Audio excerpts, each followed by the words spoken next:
Hey everybody, how are we doing today? Who have we got with us already? Hey Roberto, can you hear me now? Hopefully you should be able to hear me now. How's it going? So we are going to be playing some Blood Bowl 2. Hopefully in our league, depending on who's online. If no one's online, then I've got a very special task to do today.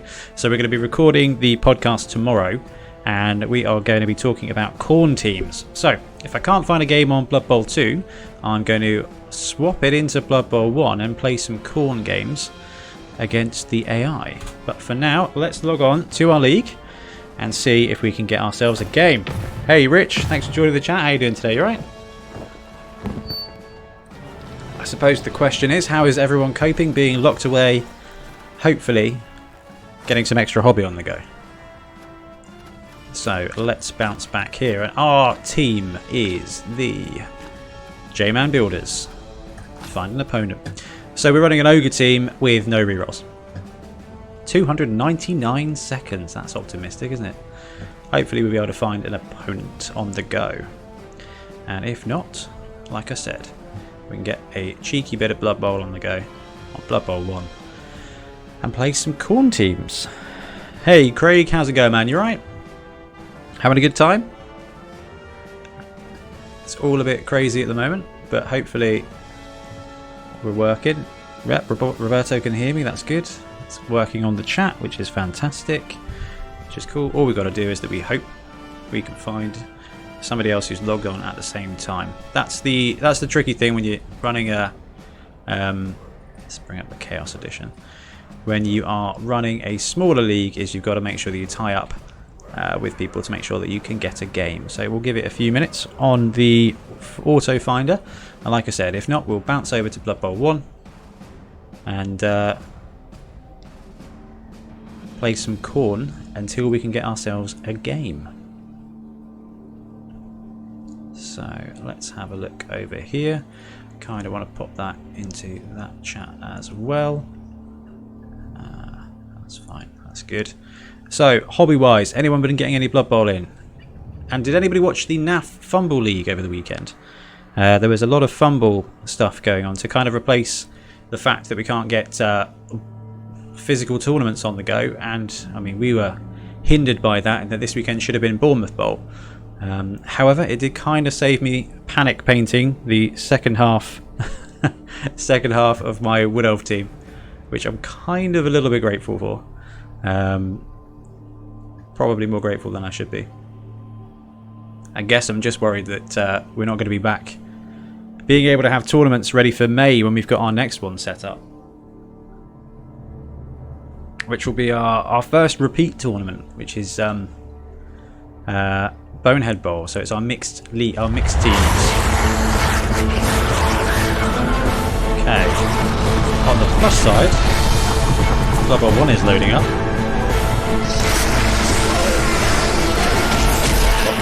Second.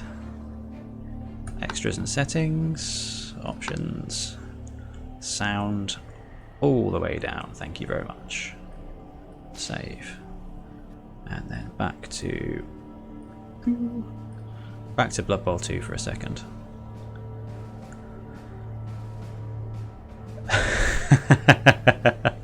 But yeah, Bonehead Bowl must be a go. I'm super looking forward to that one. It's May. I mean, I know the government have come out and said that June is looking like the time where we might be back up and running. End of May, June. So end of May is the 30th of May.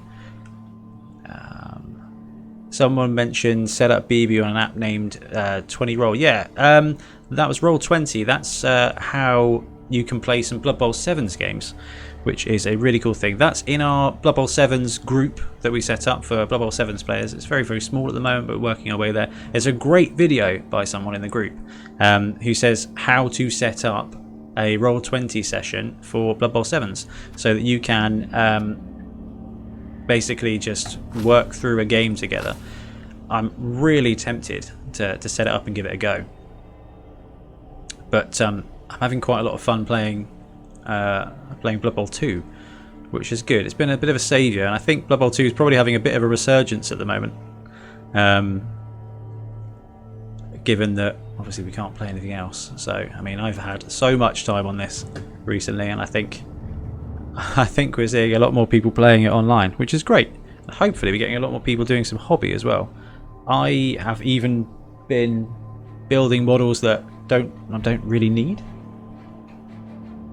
including a beholder, which is very cool. Looking forward to that. Sevens as well. I don't think we'll be able to set up a session for sevens today, but in the next couple of days I'm going to have to watch that video and give it a go. Okay, so let's pop to here, and we are going to change. That is the wrong box. That's the downside of this software, is that. Let's bounce over to Chaos for a second. We're going to play some Khorne until we can find an opponent. So, reason I've been playing some Khorne, can we load? Hopefully we can load, hopefully I can save it, is because we'll be doing the next podcast about Khorne teams. And we're going to drag Sam, one of our local players, Khorne 1, here we go, onto the show to talk about it. He ran a very successful Khorne campaign in both Tombstone, where he won, and am I ready for this? Let's go for this. And Fobble Wobble Cup, which was our little tournament against another local club. Right, we've got 160,000. I think. How many rerolls? I think we need the extra reroll for our Khorne team, so we're going to do that. So yes, technically not playing Blood Bowl 2 right now. Playing Blood Bowl 1, but that's because there's no Khorne team on Blood Bowl 2. So I've downloaded this specifically to to get some practice with a Khorne team. And let me tell you, it's a very different game than Blood Bowl 2. It's really funny. I was not expecting it to be quite so different. I haven't played Blood Bowl 1 for ages. And the controls and everything, they're similar but not enough. So like you end up misclicking and sending people off in strange places. But to be fair, anyone who's watched me play Blood Bowl 2 this week will know that I'm quite capable of doing that on Blood Bowl 2. Here we go. So, are we really playing Khorne again? We are playing a Khorne versus Khorne game in Blood Bowl 1, which could be very interesting and quite possibly very unsuccessful. Just to put it out there, if we do find a match on Blood Bowl 2, I will swap back to Blood Bowl 2 and we'll get that game on the go. But for now, we're going to play Khorne versus Khorne. Let's go for heads. So, organise your players before kicking off. So, these guys, Frenzy, Horns and Juggernaut, make great counter blitzers. And as we're playing against Khorne, we kind of want to be counter-attacking here. We don't want to put too much on the line that they can. I think the trick here is to zoom right the heck out so that you can see what's going on. And we want to stay away from the sidelines as much as possible, because obviously Khorne, if you don't know, is all about frenzy. Literally all about frenzy. There we go. So we'll set off and we'll talk through our players. Let me just pop back. See if we've got that searching. Cool, that's fine. So we're ready for the kick, and we'll kick it to that guy in the middle. Quick snap, offense, get a free square. Let's come out of the cinematic mode, please. As good as it is. So we've got the pit fighters, who are 6-3-3-8 with frenzy, and we've got two, or did I manage to pick up a third one of these guys? Three heralds at the moment. Horns, frenzy, juggernaut, and somewhere in our lineup, there we go. Okay, get blitzed there, that's not too bad. Kind of expect that to happen. That's fine. And we've got the Bloodthirster himself. So ours has yet to level up despite getting two decent casualties in there. But this guy's an absolute beast. So 6519. Horns, Regeneration, Frenzy, Juggernaut, Loner, Wild Animal, and Claw. So I played a game yesterday against Khorne. Ah, great. There's Wild Animal out, which is superb. Which is absolutely superb. So we have got the option here to bring that guy in, which we'll do, and then we'll try and go for a blitz with this one. and take out the other Bloodthirster. Okay, we don't fail Wild Animal, and we get the POW. So let's pop him straight back. We've got to follow up because Bloodthirsters are unsurprisingly very angry people. We're going to stand him up. Hopefully the Bloodthirster will protect us there. Just keeping an eye on the other match. Now, if we stand him up, we do run the risk of him being frenzied off. So if we stand him up, which we're going to, we need to make sure that we give enough support that any blocks they make are uphill. And that is how you tend to counter-fight a team that's mostly frenzy, is by making sure that if they are following up with their blocks, that they are going to be... Oh, no, misclicked. We're going to have to use a reroll there. We get away with it. But that is how you misclick on Blood Bowl 1. So let that be a lesson. And we're going to bring this chap to here. So they've got the ball up here. There's not going to be a great deal we can do about that at the moment. And I did it again. Oh, you've got to watch the dodges on this. So yeah, Khorne, not great at dodging. We'll take the push there. So they're going 2 die up against the Bloodthirster. They're going to have to frenzy into that, and they get it again. Push and a POW. So on the plus side for that means, on the plus side for us, that means that next turn the Bloodthirster can just block instead of using our blitz. Now, an interesting and a little bit frustrating thing about Blood Bowl 1 is that Wild Animal in this only works on a 2+ for blitzes. So if you go for a block, it's a 4+, where I'm pretty sure it's just 2+ for a block. There we go. So he's knocked one of our guys down and gone down himself. I guess that's something else to mention about the Khorne team, is that they don't come with any integral block. But ours now do have block. Oh, well, we don't need it for that. So he's going to definitely follow up. He doesn't even get a chance. He'll tag that side of the cage. So he's going to stand. Just because if he doesn't stand... Oh no, he won't stand. He will go there, there, and shall we put him there? Now, hopefully that will give us a couple of decent blocks here that we can surf this guy with. And that is the really extra fun part about the Khorne team. Do I go for the surf or do I go for the POW? POW works better for us because it will help us get some SPP and hopefully level up our guys. Got the knockout. Fantastic. So that could actually be more beneficial than a surf anyway. So we need to start closing in on the ball carrier. This guy's going to be a bit of a concern. So let's pop him there. So yeah, we've managed to get ourselves a strength 4 sure hands demon, a bloodletter, and that guy is great. Obviously strength 4 frenzy is fantastic, and where they've got horns, you've got 1 blitz a turn where there's strength 4, which when you're in a league where there's mostly strength 3, that's really great. Okay, good. Bloodthirster goes for it, gets 2 dice, knocks a guy down. Are we going to claw? Yeah, we claw, but no effect. So, like I was saying, horns is good, and if we follow up here, we're going to get a 1 die block into a 2 die block, so we're not going to take it. As tempting as it is, we're not going to blitz.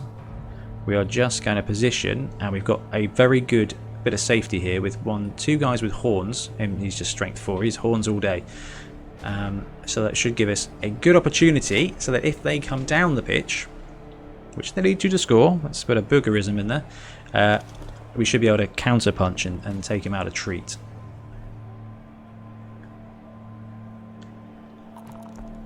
And what are we looking at? So they blitzed our guy away. They're strengthening their cage. So we need to see this guy move. And I think the AO in Blood Bowl 1 is probably even worse than Blood Bowl 2. So I think we're getting away with it.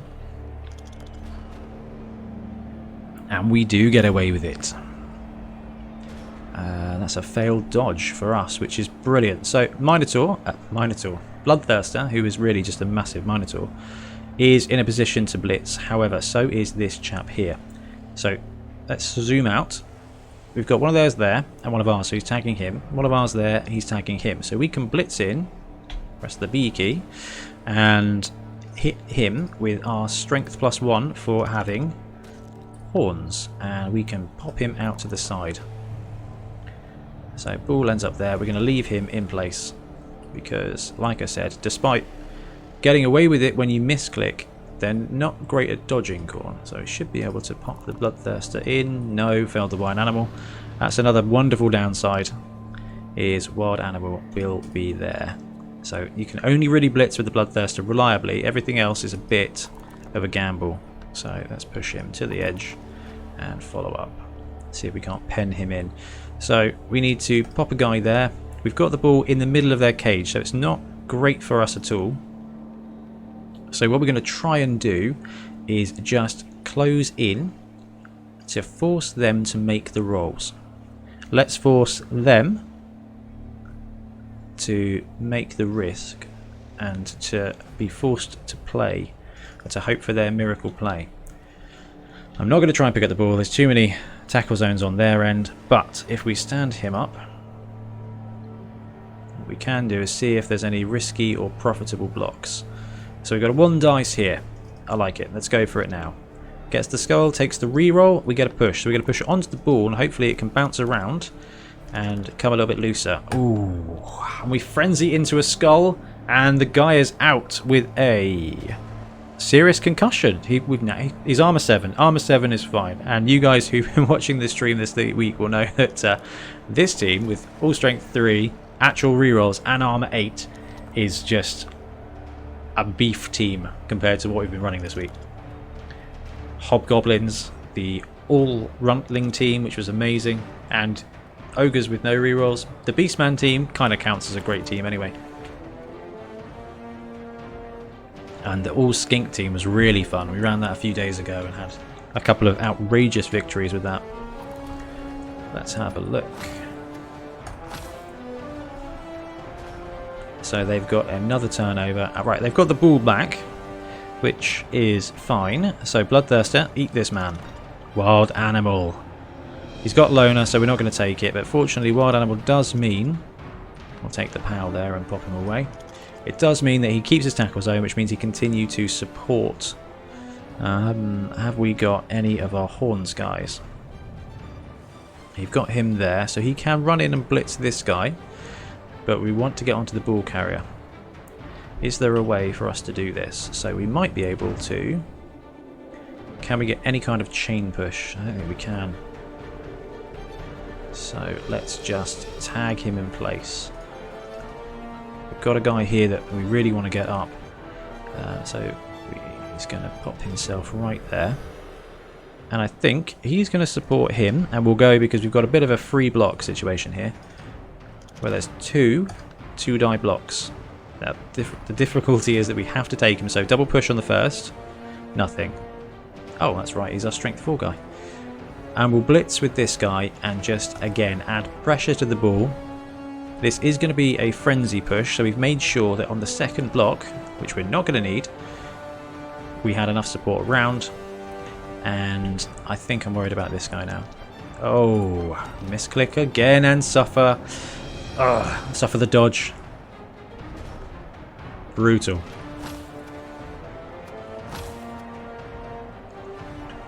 So let's have a look and see what the opponent is up to now. So yes, we're only playing against the AI, and like I said, the reason for that is to find a way to get. It's a good way to test out teams. It's just a shame that Khorne aren't on Blood Bowl 2. Although I was talking with some of the guys earlier, and I genuinely think I would rather have Chaos Pact than Khorne. Although Khorne are so much fun. Ooh, so his guys can dodge. Look at that. Fortunately, we have got a Strength 4 reserve here, so we can tag in place with this guy. So there, and he should be able to blitz in with many strength. So no, we're going to need to clear this guy out first, and I think the Bloodthirster is the man for the job. Pooh, yep. Take the POW. Have to follow up because he's a very angry man. So we need to. Do we even need to tag this guy? I don't think we do because we've got all the strength. So 1, 2, 3, 4, and blitz this guy. Because he's strength 4. Hey Rob, welcome to the party. How you doing? We'll just take the POW. We'll keep the ball on the pitch and, well, in theory, I do want him to pin him against the sideline. I know we've got this guy here. So we're going to need to maneuver some strength up here to tag him so that he doesn't get a profitable block and take us off the pitch. And he will go there. Now we can't get anyone on the ball. This guy is our sure hands, so he was in a good position to blitz in there. Alright, wind. So we've gone from being locked inside this week with some very, very lovely sun outside to now apparently extreme winds.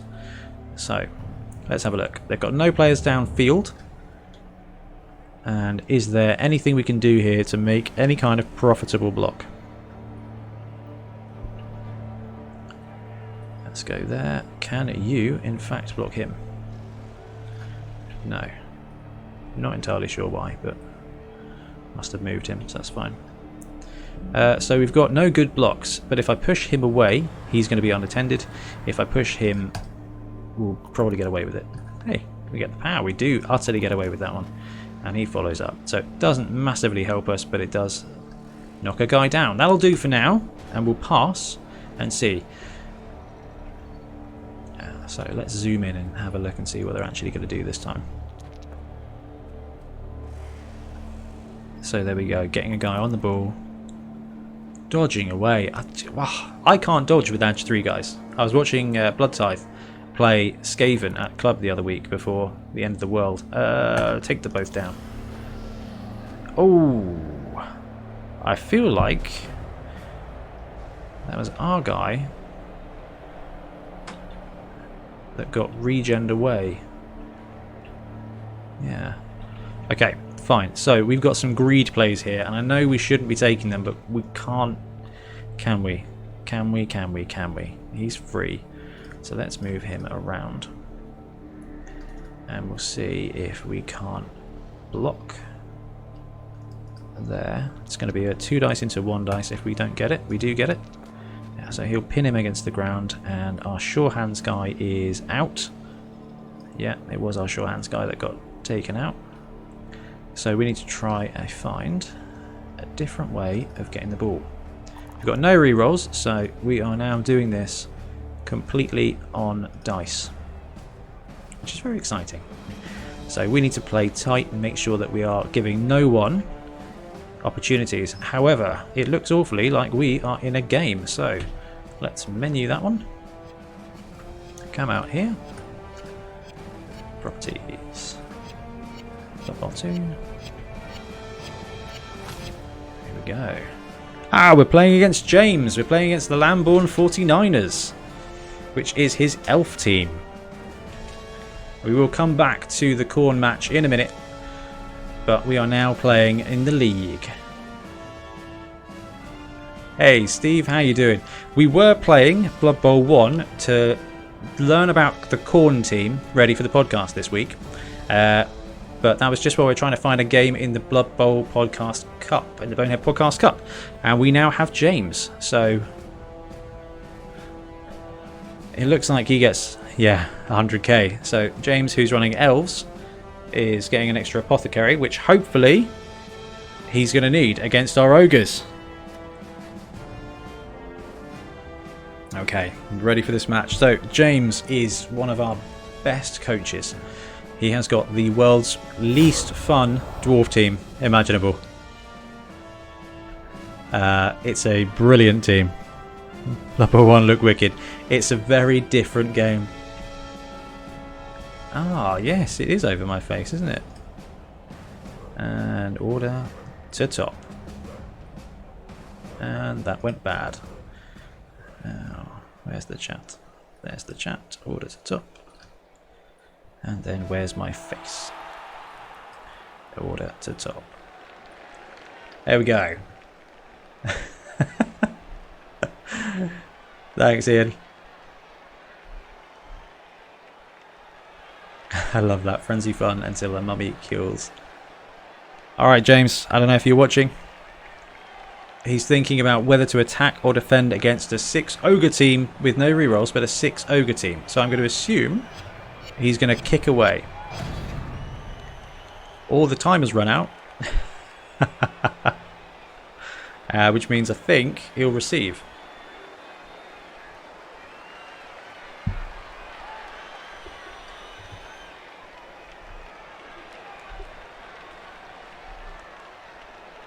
Nice pen, much better with the layers sorted. Thanks for that, Ian. I was not paying attention. Getting far too distracted playing Corn. And here we go. Right, let's see what James is going to choose. So he's playing in defence, so we're kicking to him. So yeah, standard rules apply. So this is going to be a tough defence against Pro Elves here. Probably should have had a good look through James's roster. Has he got? Anyway, so he's got a catcher here with dodge. Guy, thrower. Another guy with no skills. Okay, fine. So we are going to set up wide. That's me misclicking. Because of Blood Bowl 2. So I like the idea of setting it wide, but I'm very aware that we need to keep ogres in defence to blitz his elves. So it's going to be an interesting setup, this one. We're going to go for a wide spread.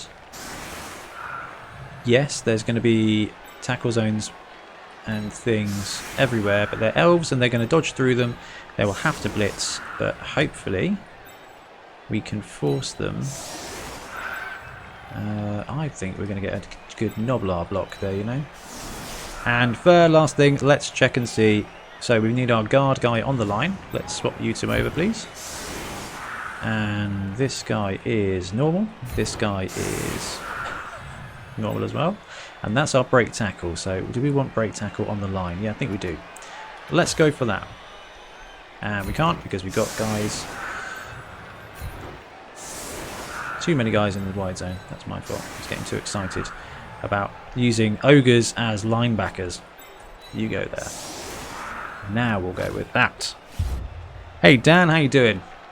We're playing Blood Bowl 2 at the moment. I've got an ogre team with 6 ogres, no rerolls against James's Pro Elf team.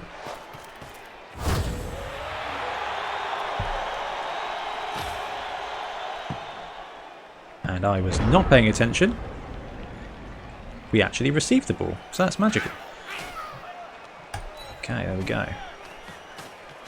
So we're going to form a mighty Strength 1 cage. It's quite deep in the field. I don't think the elves are quite within striking distance. But it's not. Certainly not insurmountable. So let's do some fun things. Let's punch some guys. I'm going to have to learn not to right click. Bonehead, we're going to leave him there, boneheaded, that's fine.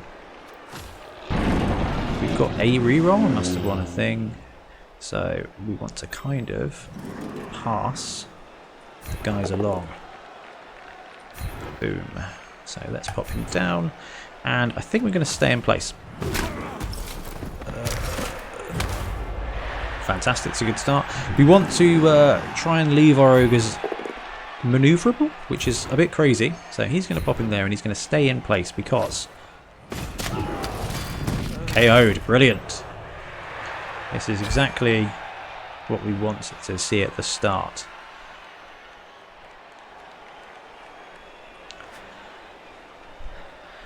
So it's always risky deciding whether to kick or to receive, especially against ogres. If you're an Edge team, you want to be taking the... Let's put him there. You want to be trying to defend with as many players as possible. So it's always very tempting to kick away. Yeah, 2 dice, Noblar punch. Here we go. Ah, just a push. It's fine. Do we follow up or do we stay in put? We'll follow up. There we go. So, we have got a ball. And I'm very tempted to use an ogre to pick up the ball. So I think we'll do that very, very last thing. This looks like a blitzer. So he's going to be sidestepping. So let's try and go for the blitz. Yep, we get it. We pass the bonehead. And we get the double pow. Has this guy got dodge yet? Nope, just sidestep. So James now gets to choose where this guy, hopefully, dies. And we're going to follow up all day long. He's knocked out as well. As apparently I say quite a lot. Big play.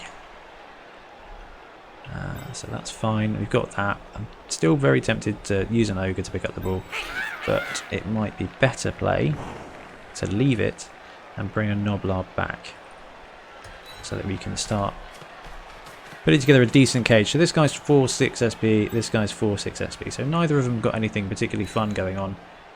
He's boneheaded, so we've forgotten. We're done with him. Okay, let's see if this guy wants the ball. Let's burn the reroll because that is what we're all about with the no reroll stream. There we go. So we have now got an ogre hiding behind some Noblars. So let's move him over here. And I don't think, yeah, you can get the big 2-die up block. So let's see how we do.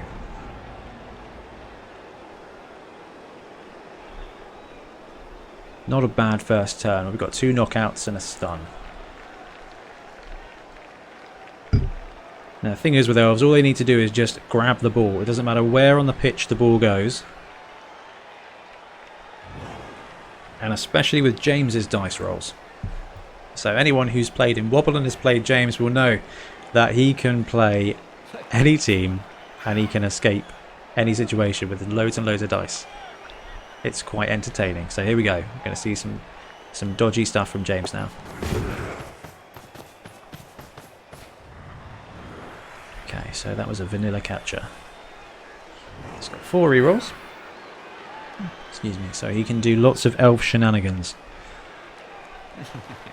And all we need to do is hope that he doesn't sack the ogre and the ogre doesn't repeatedly bonehead. We do have no rerolls now. Excuse me.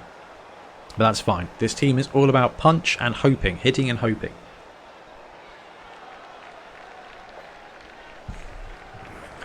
So, let's zoom in a little bit. We're going to expect him to run his guys past this ogre. If he does that, then we've got an opportunity to come up this side and create a massive cage with massive amounts of ogres. He gets the natural power. We're going to put it there to try and gum up the squares. Yeah, Craig's popped in chat. James's 1-die blocks. They never fail. It's incredible. It's awesome to see. To be fair, played against a guy last night. Yeah, I didn't get a chance to stream it because I didn't have everything set up. I played against him last night and he took some absolutely brilliant 1-die blocks. It was very cool to see. Ended up losing that game. It was either 1-0, 2-1, 2-0. I'm not sure. I lost anyway. Just the second loss this season with the Ogres. 2 0-0 draws, which were brutal games against Ben and Sam. And yes, I got defeated by Orcs 2-1. That was a tight game. That was a good play. Again, get the pow on the little guys. Let's pop them up there. Hopefully, armor will be okay. Not so much. He's injured. Oh, he's fine. He's badly hurt. Let's check our sideline. 1, 2, 3, 4 Noblars on the sideline. Okay, so that's 1.5 out. We're halfway through. Halfway through. Nice first turn, particularly since you weren't expecting to receive the ball.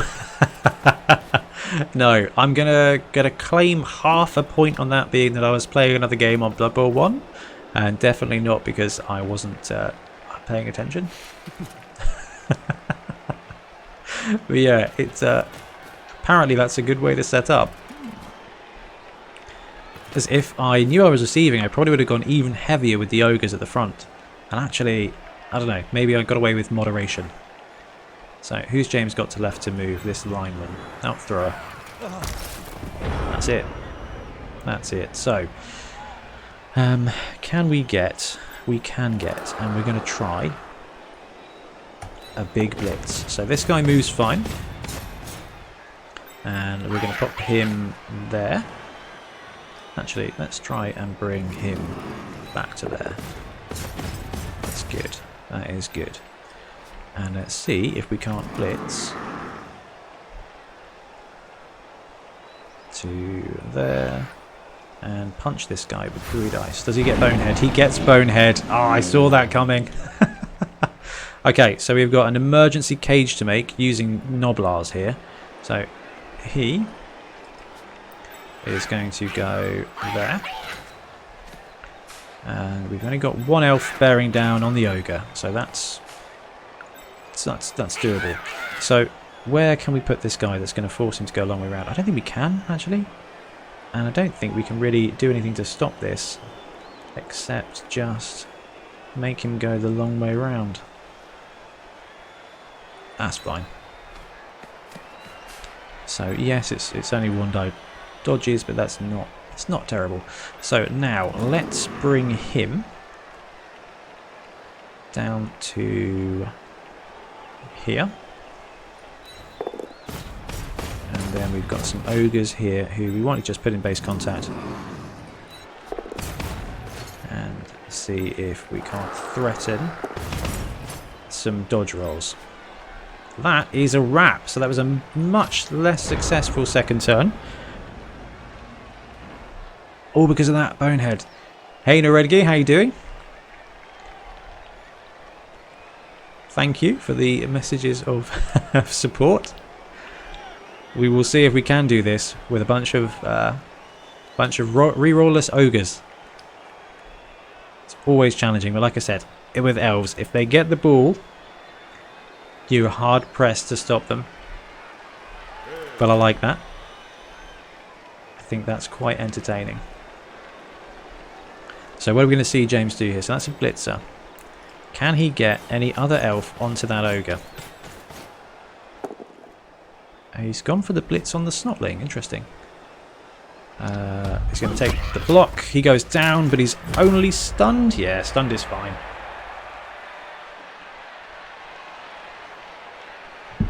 Stunned is fine. So are we going to see this catcher dodge out to there and come round? No, we're going to see him just go for the push. So, where do we want him to sidestep? I think there will be useful. Because then if this guy blitzes away, he will get a couple of supports. Or just 1 support. That's fine. That's fine. I'm going to see this catcher come round here and tag the ogre in place. Yeah, tag the ogre.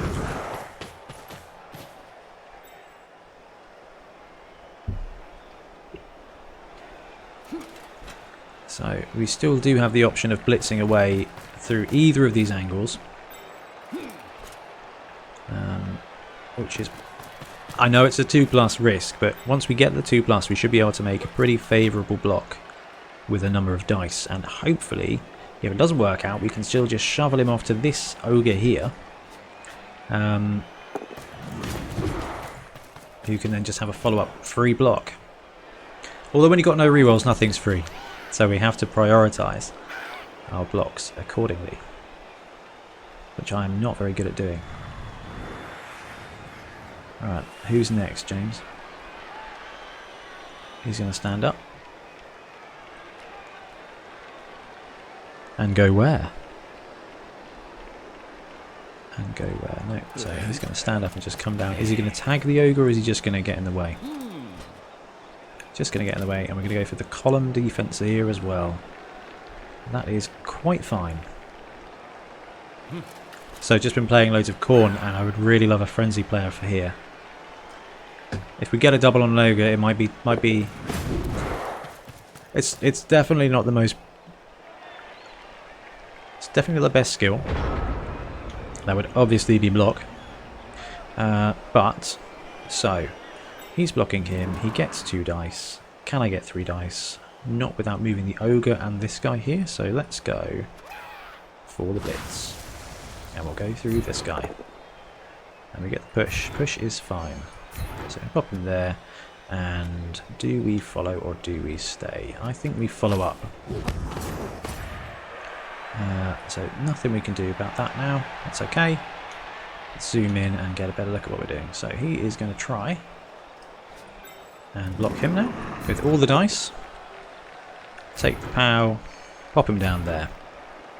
And he's going to follow up and give this ogre some support. And knocked out! Brilliant! That's good. So what turn are we on? We're on turn 3, so we've got a long way to go with just ogres. So we want to kind of position these guys in a better spot. So he's going to go there. All Bonehead, which is fine. He is going to go there. All Bonehead. I think it's going to be that kind of game. He's going to go there, and this ogre who has guard is going to come down into that square there. And we're going to bring this ogre into that square. He doesn't Bonehead, which is brilliant. And then this little Noblar is going to run up here and tag these elves. So they can come through this angle here, which is fine, but it's going to be hard blocks. They've got the skills, but we've got the strength. Tough game so far. I love it. This is great fun. Ooh, camera's running away with me. That's my fault. So let's zoom out, see what we've got. 2 ogres with Bonehead there, so no tackle zones at all. We've just got 4 ogres down here surrounding the ball carrier and a single Noblar who's giving some wonderful support on the corner of a cage. Ah, they get the POW again, so where do we want him to go? Let's put him there.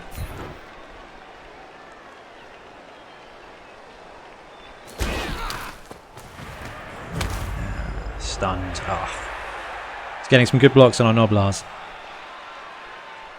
Their dodge should be saving them, but it's just not working.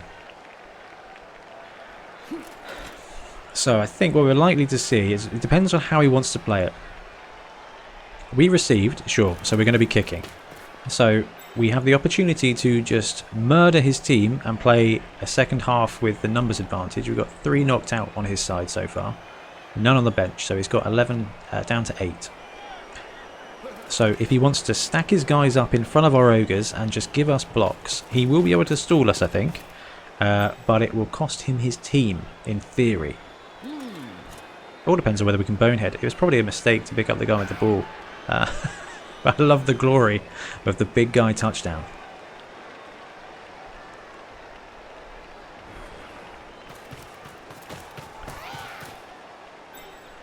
Okay. So yeah, column here. He'll probably move there and column there or over here. No, they're just going for the shield. And are we going to see anybody here swing round and hamper the cage? I'd imagine Blitzer into the Noblar on a blitz. But again, at that point, is he just sacrificing a Blitzer? Hey Onadar, how are you? Thanks for popping in and saying hello. We're playing Ogres. We're playing our fantastic 6-0 Ogre build, recommended by Jared, one of our listeners. Yep, gonna get the blitz. Oh, he's got the block. Although that doesn't necessarily hurt us. That does. Poor Noblar. Badly hurt. He's all right. And then he can follow up and get on that ogre if he wants to. We're playing ogres against the Lamborn 49ers, a pro elf team. Not a lot in the way of levels up for these guys. They've got a blitzer with dodge, I think, somewhere, or a catcher with dodge. I couldn't remember seeing a huge amount else. Alright. Alright, it's our turn. Here we go. So, we have got an interesting choice here where we can just move him down. Let's go there. We see if we get the Bonehead. He's alright. And let's see if we can move him to there. He is boneheaded, so that's fine. We are going to move this wee man here to there. And we're going to see if we can't pen the elves in. So I'm confident I can get a good blitz here. Let's take the free block here. Take the POW, pop him there, and we are going to... We're going to stay in place. Okay, cheeky stun, that's really good for us. So we can blitz with the ball carrier, or we can blitz with another ogre. So he would have been perfect. This is our big guy. So I'm tempted to blitz with this ogre, because if it fails, we can steal. So he's got sidestep. So best thing he'll be able to do is swing in on the other square, which should free up our ogre to make a block. Pow.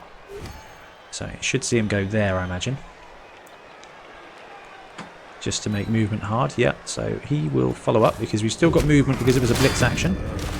Knocked out. This is a brutal game.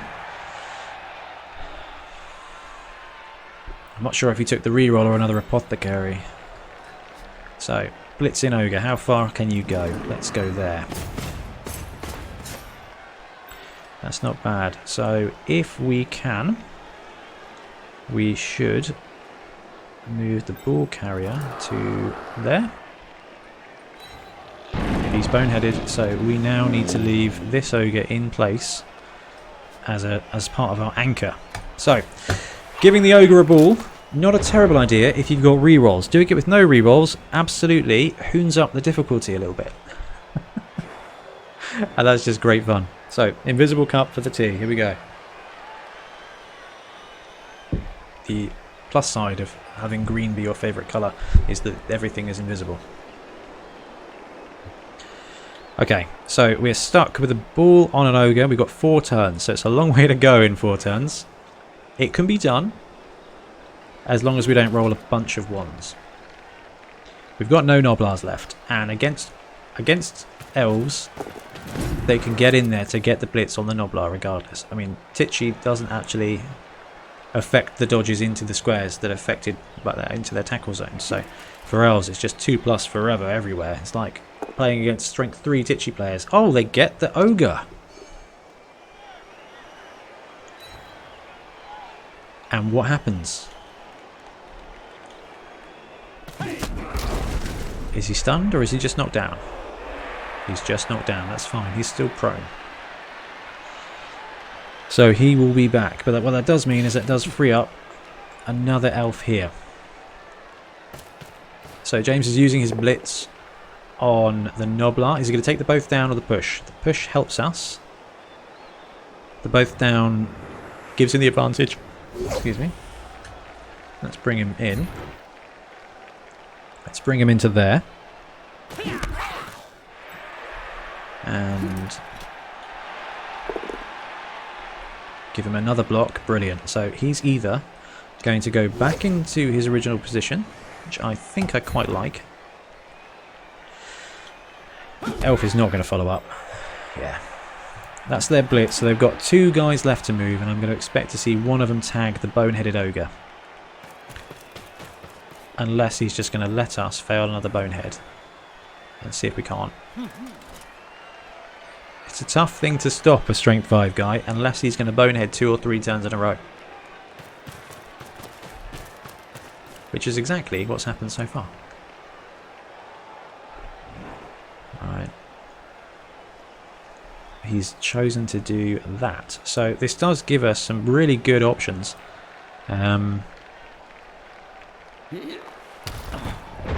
Alright, it's our turn. When I say some really good options, it gives us the option to do this here. Where can this Noblar go? He can go here. We're going to try and bring this ogre to here. He's boneheaded, that's fine.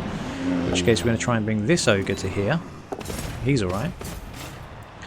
And we're going to blitz with this guy into here, onto him for 3 dice. So we get the bonehead, 3 dice. Triple POW. That is magical. Pop him there, and we will follow up. So normally you don't want to follow up with the ball carrier when you are blitzing. However,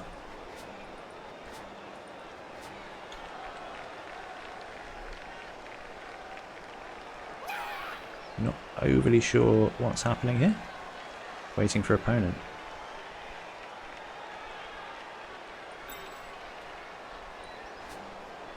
I take it that's a good sign.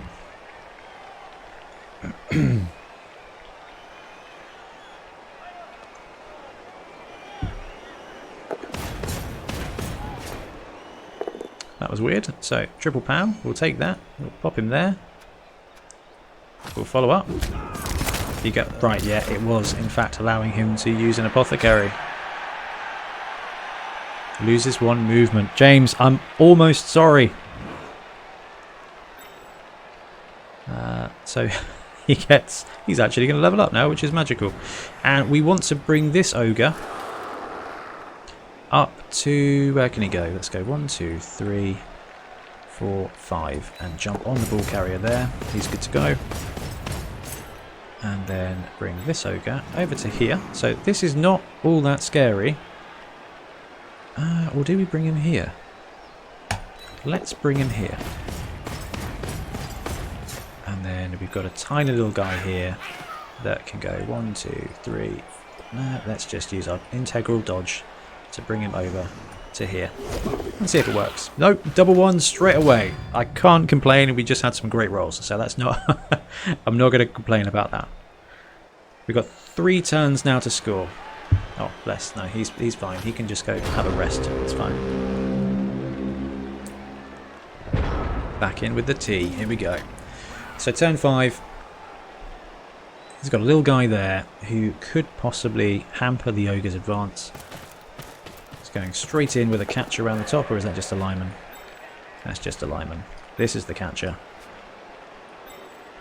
And we've got a lineman, a lineman, a lineman, a thrower, and this guy is a normal lineman.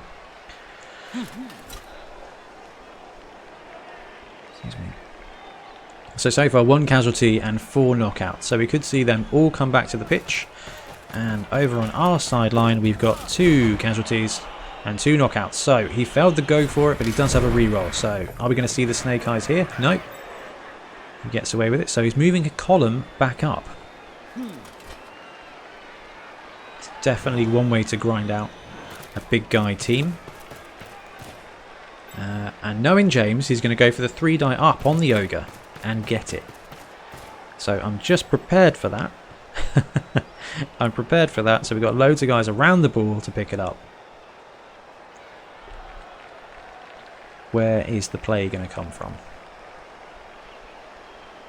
Okay, so he's just going to move the catcher back into range to hamper. And then here we go. Are we going to see a block? There we go. Told you he'd get it. I told you he would get it.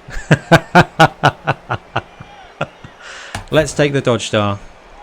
It's going to pop out and he's going to catch the ball. Absolutely fantastic play. Now we've got video evidence of James' dice rolls. Alright. This could be fine for us. It's not the best thing in the world, I will admit. But... yeah, exactly. Alright, let's have a cheeky punch here. We'll take the POW. We'll pop him there and we'll follow up. Alright, okay. That catcher worked for it. Badly hurt, it's fine. You've got to go for the 3 dice. Honestly, you've got to go for the 3 dice. So, I need... So, what can we do? Let's bring him up to there.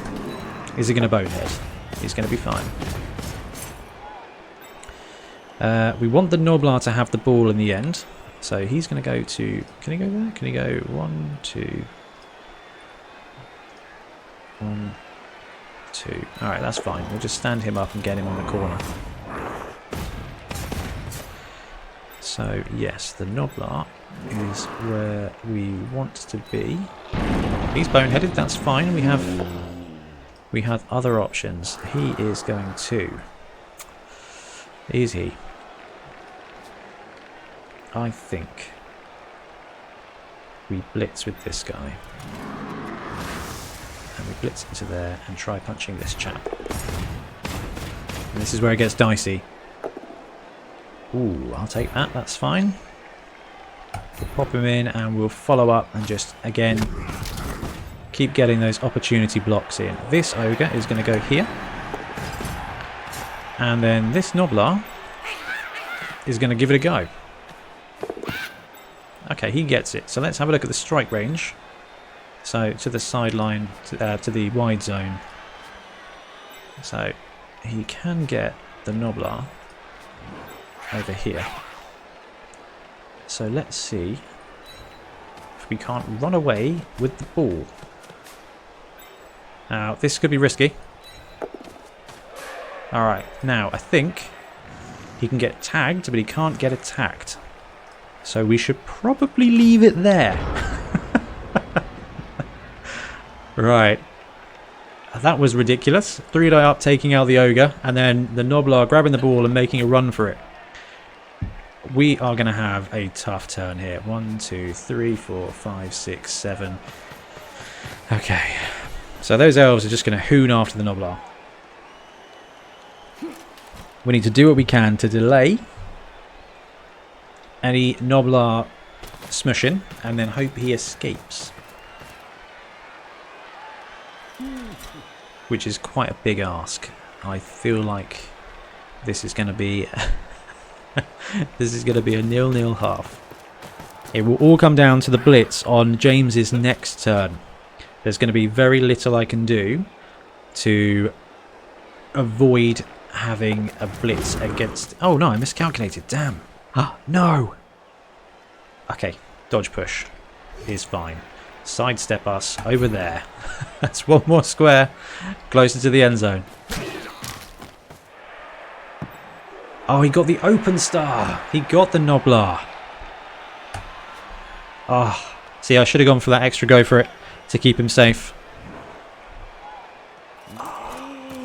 Such a shame. So, this is James's turn 6. Now we're back in a situation where these guys can actually score now. What can we do here? We're going to get the both down. They're going to swoop in and get the ball. Oh! Such a change of pace. What a great game. Okay. So, how's he going to play it? This middle guy? Down to there. And then on his turn 7. So, what's his move? His move 6. So, 1, 2, 3, 4, 5, 6, 7, 8, 9, 10, 11, 12, 13, 14. So, he's going to have 2 go for it to be able to get this. Catcher catches. It's kind of his job. It's to be expected. And then where's he going to run? We're going to see him tag some ogres here with these guys, I think, to make a running lane for him. And all we can do is move our ogres into a situation. What I should have done last time is move the ogres to tag his players. Go for it, go for it. So we're going to get the opportunity. 2, 3, 4, 5, 6, 7, 8. We're going to get the... Oh dear, I always do that. We're going to get the opportunity to get some guys near the ball, but probably not stop the touchdown.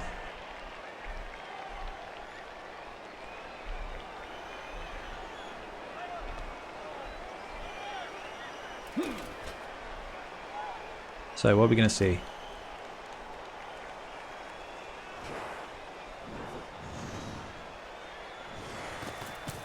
Okay, we're getting a go for it on the go as well. He's got all the rerolls, so he should be in a good spot. This guy there, probably. That's my guard guy. Where's break tackle?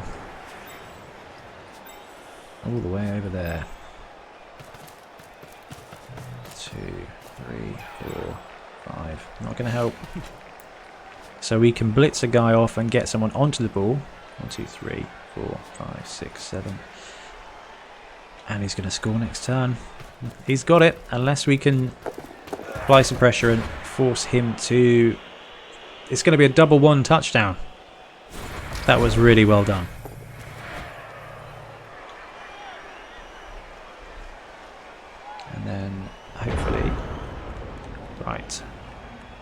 Let's... there's not really much point here because this is our last turn. It has to be on the blitz. He's boneheaded, that's good. Get that out of the way.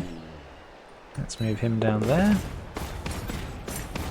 Can he reach this guy? He can. And then let's go for the 1-2 blitz. He's boneheaded. Nothing we can do. Nothing we can do.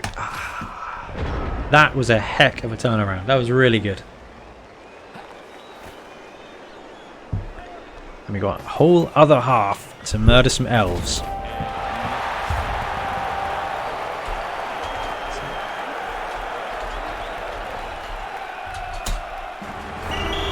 That was very impressive. Okay, so let's start this half knowing that I am actually kicking off. Not the other way around. Where is our break tackle guy? Break tackle. We want you in the backfield. And we want you in the backfield as well because you are doing a good job. Hey Chris, thanks for watching. How are you doing today? You right? We want him there. Guard in there. This guy there. And we are going to go for the heavy defense on that side. There and there. We can go there. We can go there. And then we've got a Nobbler in the backfield to be our middle linebacker. So, for those of you who've just joined, we are playing in the Bonehead Podcast Cup. I'm running the Ogre build, the J-Man Builders, which is an homage to Jared, one of our listeners, who absolutely loves the 6 Ogre no reroll build. So thought it would be great to run it in League. So far we've lost 2, I think. Lost 2, drew 2, and it's a lot of fun. It's a lot of fun. If the dice break your way, you're on it. So, okay, 2 of his knocked out came back.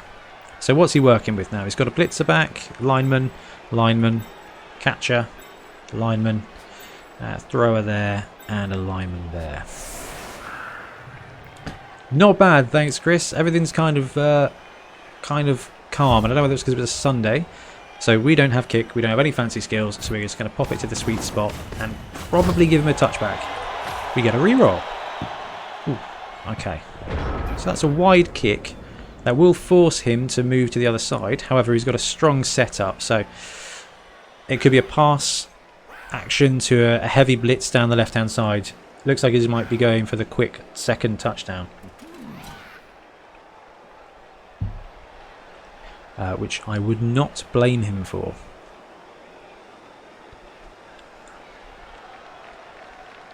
So, opening play, getting the ball. I think he's probably planning out his moves. He's going to go back. He's going to go back. Is he going to pass or is he going to wait for a turn? Waiting for a turn will be good for us. Gets the push and a skull. Is he going to re-roll? No. So we'll take the sidestep and we'll just pop him one back. Sidestep for the win. There we go. Now he's got some dodges to make if he wants to move up. So down the side here, if the catcher's going to try and run through. I mean, James will make it because it's 2+, 2+, 2+, and I think this guy... No, he doesn't have dodge. But he's yet to use his re-roll, so it could be an option. I wonder if James might wait an extra turn now. Or see if he can't push through the middle and have an opening here.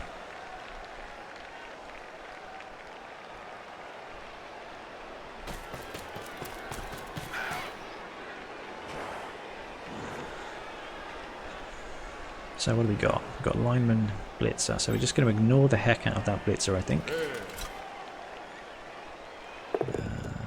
Takes the push. Is he going to re-roll it for the glory? No, he's going to go for the push. Going to push it to one side. Straight back. Thought one side and would have made a little bit of an opening into the midfield. But being 1-0 down, I'm not particularly in a position to narrate. So he's moved him up there. He's going to pull him back. So leaving us with nothing but ordinarily a blitz. However, we do have a very entertaining option here, which is going to be to move this guy there, tag up all those zones, move this guy. Can he 1, 2, 3, 4, 5 go for it? Very tempting. Move this guy then to there. And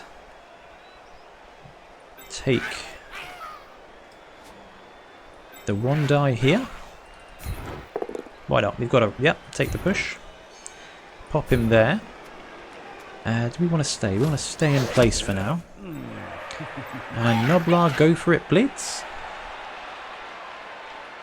That is quite an entertaining thing to do. We've got many rerolls, as in we've got one. Or do we risk the Ogre blitz? I think we risk the Ogre blitz. Yeah, there we go. We'll take the push. We'll stay the heck in place. Alright, not bad. He's going to swing round to there and tag him. We've got the ball carrier here and we've got some vulnerabilities. So let's see if we can't move some of our ogres. We're going to get some boneheads. We're going to skip and we're just going to see what we can actually move with. 1, 2, 3, 4 to there. He's alright. And we want to go 1, 2, 3, 4, 5 and gum up that gap with him. This is our vulnerability right now, so let's put another Noblar in there. This Noblar is going to swing around the back and this ogre is going to stay in defense.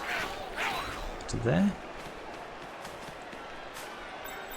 I'm happy to risk the Bonehead here to get him in a more central position. In fact, might want to move him one closer. Alright, let's try that. Excuse me. Hopefully with two Noblars in base contact here.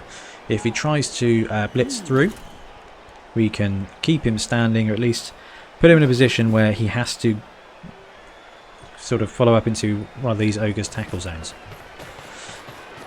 Would have been better for us if this guy hadn't boneheaded, because now this guy can technically dodge to there and through, but it's not great. And it will cause him to try and dodge with one of his main dodgers. Take the push, and where are we going to go? So he's going to follow up to there, so I think there might be good. Let's go there. Let's see if he follows up. He will follow up, so he's still in the tackle zone, and we've got some reasonable lines there. There is one straight down the middle here for him if he breaks away this guy, but he's only movement 6. His linemen are only movement 6. The ones we want to be watching are the blitzer and this guy here, lineman. Where's the catcher then? Is that the catcher? Lineman, catcher, blitzer. There we go. So he's just going to pull away and try and flank. Try and swap flank. Okay, that gives us a good opportunity. So he's going to have to use a reroll here. He'll get it, which is fine. No, he won't get it, which is interesting. So, ball carriers there. Do we just pass the elf for a while? Let's pass the elf. Let's go for a push. Let's pop him there.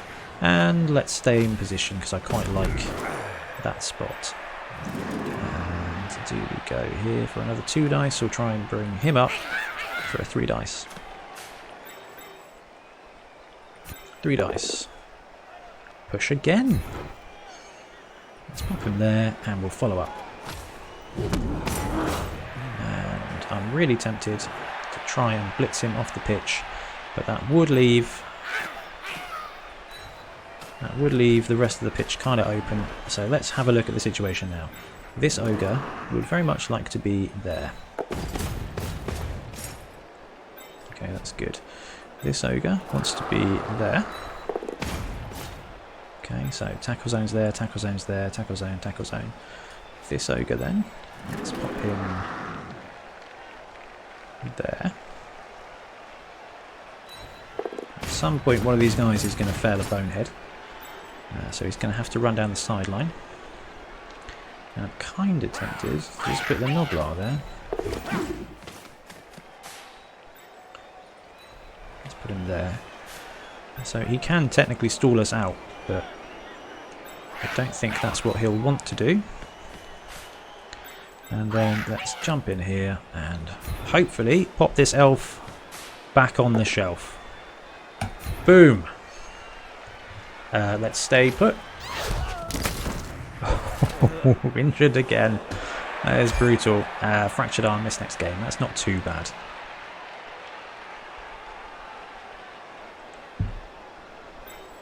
And then let's bring this little guy back.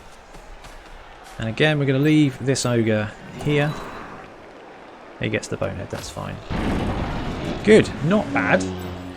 We're in a very peculiar position here. Now, they can get a decent elf break, but I think, given the movement ranges, let's have a look.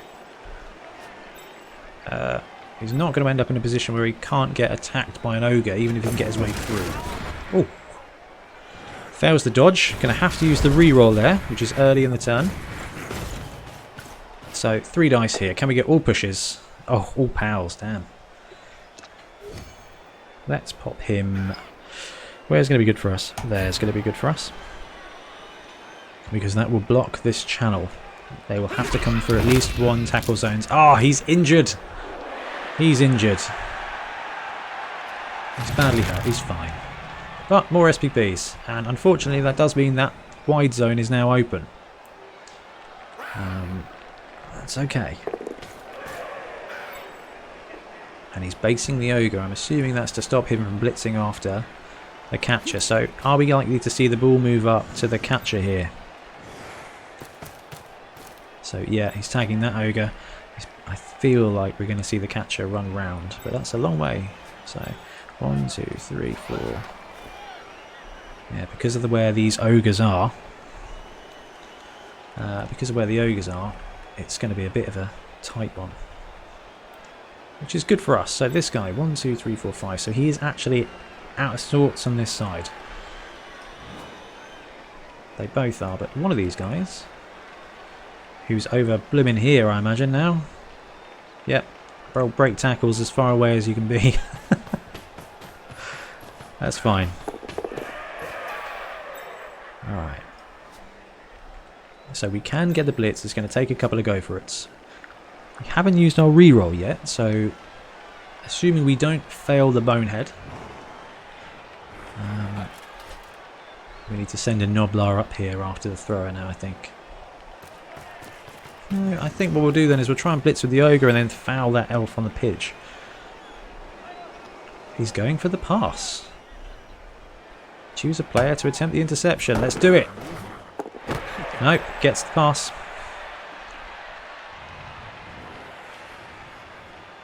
So we need to build a decent defense here. So he's going to run down.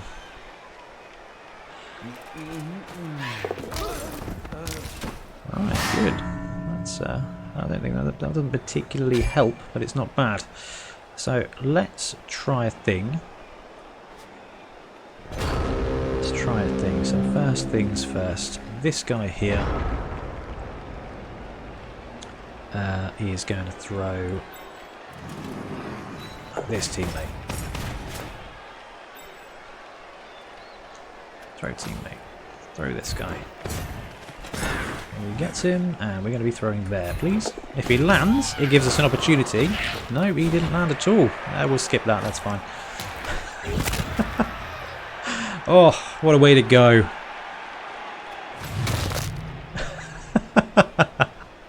That is, in fact, a great way to use ogres. Right, so let's... So can he get the touchdown next? I think he can.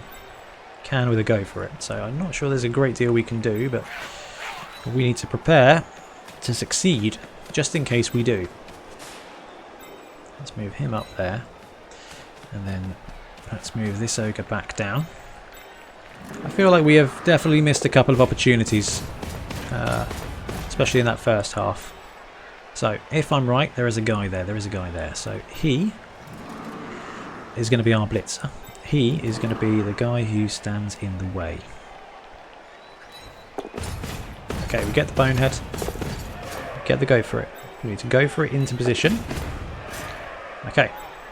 Now this guy needs to come to there and blitz him. Let's see if we can do it. We should get 2 dice. It's not the 3 that we wanted, but it's not bad. He fails that, so let's re-roll the go for it. Are we going to get another one? He gets that. Let's take the both down. Alright, my guy's knocked out. His is injured. This guy is going for the ball, but we've got some Noblars in defense mode. It's like the world's most exciting and ridiculous game of Yu-Gi-Oh! We're okay. Steve, poor little fella, that landing was spectacular. Honestly, it was worth the shot. It would have given us 3 dice, and that may have been the missing POW. So it looks like James is having to use another apothecary. Just to get him back onto the substitute bench. So that gives him his catcher back. How are we doing? We've got 3 Kaz, 3 knockout. And it's James's turn here. So how far is he going? He's going to there. If he can get the ball. That will be... Yeah. And I think we'll try throwing another Noblar because it is worthwhile. He gets the ball. Makes it. Go for it 1, go for it 2. He gets all the go for it's. And I'm not sure there's going to be much for him to do here. Okay, we got the blitz. That's good. We just needed to pull it off again. So it's going to be tough. 1, 2, 3, 4, 5. Go for it. 1, 2, 3, 4. Boom. So if we can get some guys in place, it's going to be tough. And he's going to want to go for the early second score.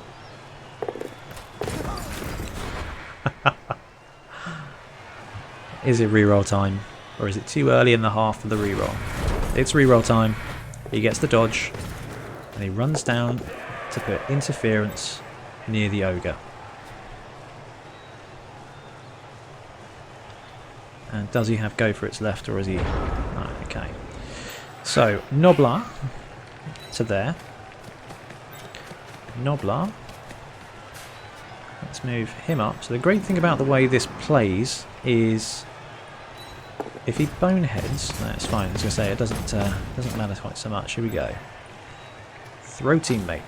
Pick up this guy. Can he pick him up? Let's throw him at the ball carrier. Oh, miles away.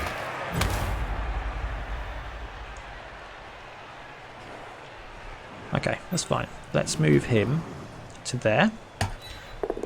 He doesn't fail the bonehead. So, we have got some ogres here that it is very tempting to just try and bring them down. Let's just try and bring them down.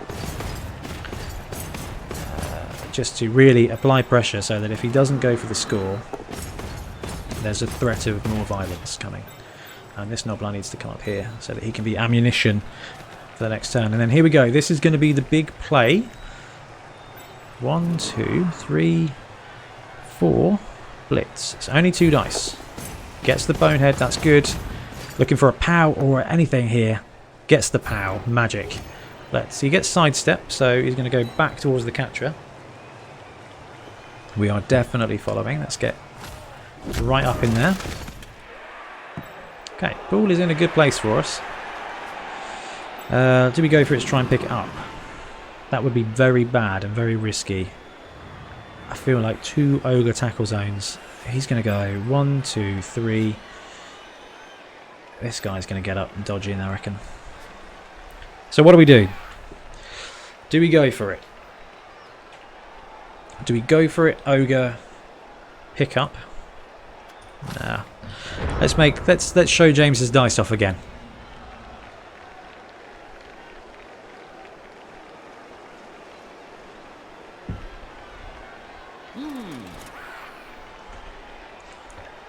So, got the throw at the end there, and I think James is probably just counting out how to do this. So let's get some good footage of this. Because he might just put tackle zones on because he's already got the advantage. Excuse me. Nope, he's going to go for it.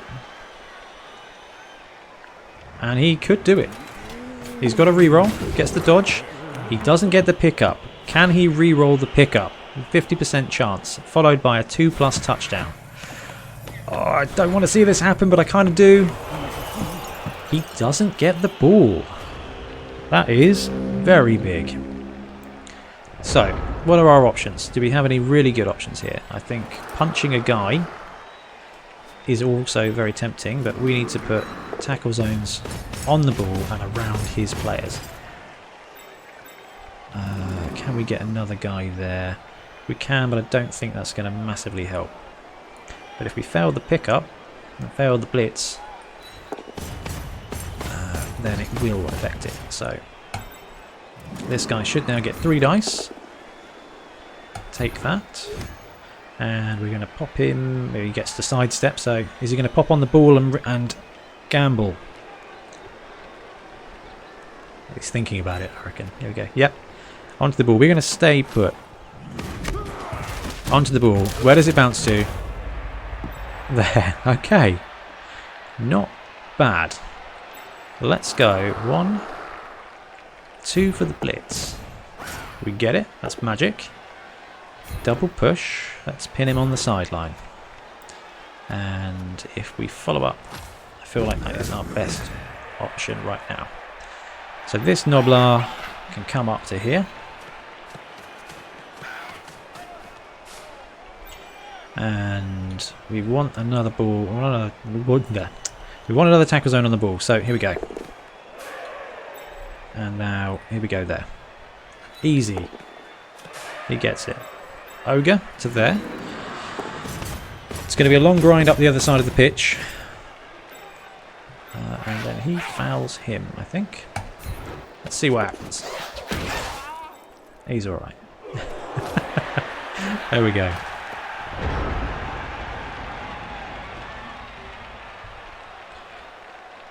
So I feel like he can still get this with a good dodge, good catch. So 1 dodge, 2 dodge, pick up, 3 dodge, 4 dodge for the touchdown. He's going to go for it as well. Hey, it's all a numbers game. Oh, straight down. Okay, so we need to move him up. And we can't afford to do this with an ogre. We need to kind of get it to this guy, or pick up with the Noblar and throw teammate. So, pick up with the Noblar. Nope. Nope. Nope. Yes. What was that? Alright. So, he could blitz him now. It's only 2 dice down, and pop the ball out for him to swoop in. That was rubbish. 4+ pickup would have been amazing. Even if this guy picked it up, it would have been great. So, is he blitzing? Is he just standing? Here we go. He's going to go for the blitz here. It's still going to be 2 dice. He's got no rerolls, but it's a Noblar. So, if it goes well, we can pop him on the outside. It does go well. We'll take the push. We'll use sidestep, and we'll go down here. Alright.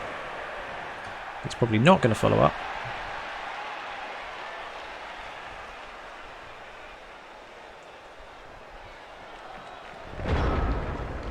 So turn 15, we need some really good plays here.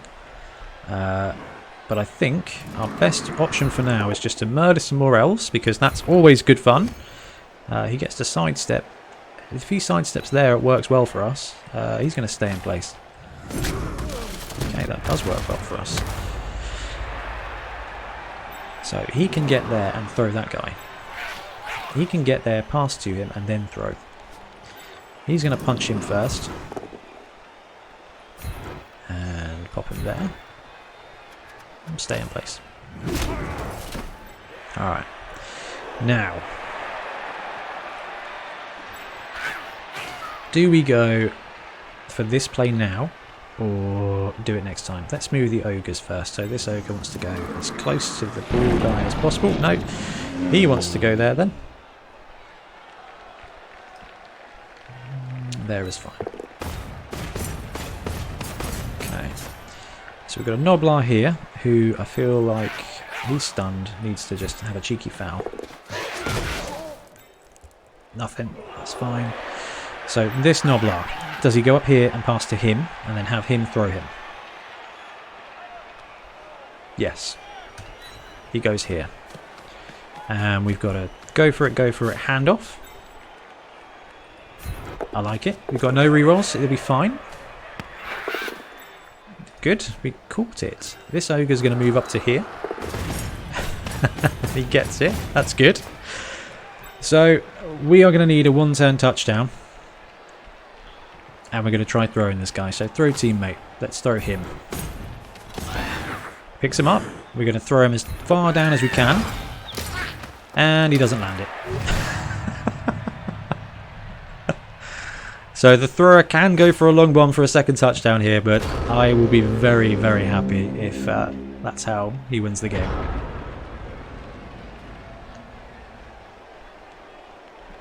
Is it over? How can we do this? So we get ogre there. 1, 2, 3, 4, 5, 6. Then 1, 2, 3. And 1, 2, 3, 4, 5, 6, 7. So it would be ridiculous, but it could possibly be done by picking up the ball with an ogre and throwing it back to the Noblar.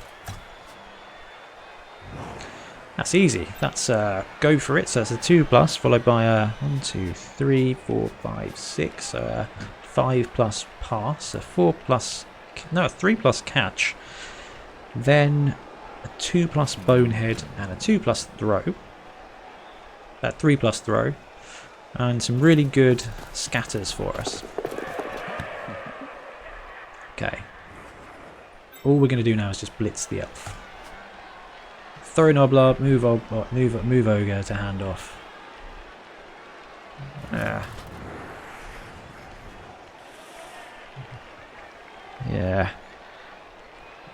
I feel like we probably missed a few opportunities in that game, but it's not been bad. It's been quite good fun. He's going to go for the throw, which is okay with me. So, cheeky punt away. And who are you? Okay, you are guard. You're going to try and blitz this guy. It's not as important as trying to win the game, but it is more satisfying and significantly easier. And we'll follow up just for the lols. There we go. He's fine. So, ogre needs to get to there.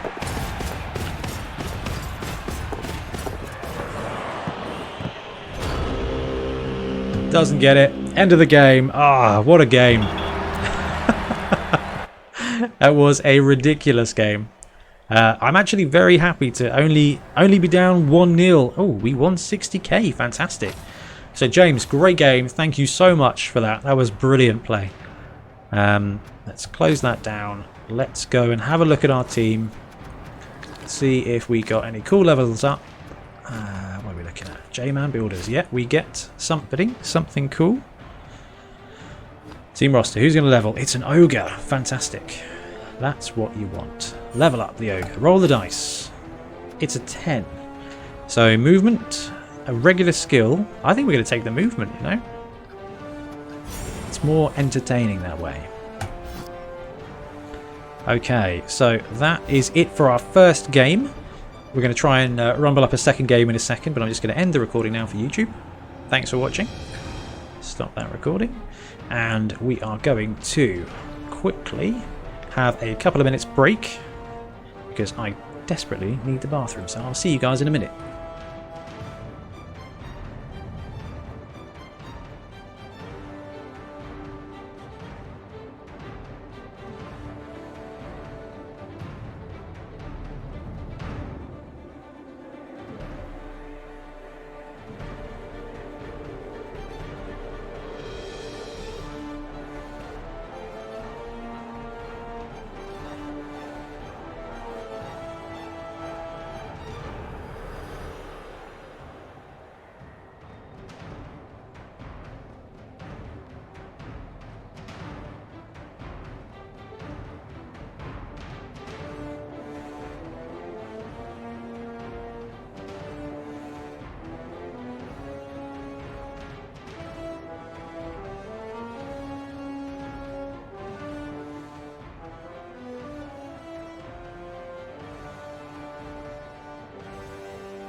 Hey everybody, I'm back. Thanks for joining us. So, we just watched a somewhat ridiculous game of our ogre team. 6 ogres, no rerolls, against local player James, the Dwarf Lord, who turns out is actually quite a dab hand at elves as well. So, we lost 1-0, but only 1-0 to Pro Elves, and we caused a load of carnage, which is pretty fun. So, at the beginning of the stream,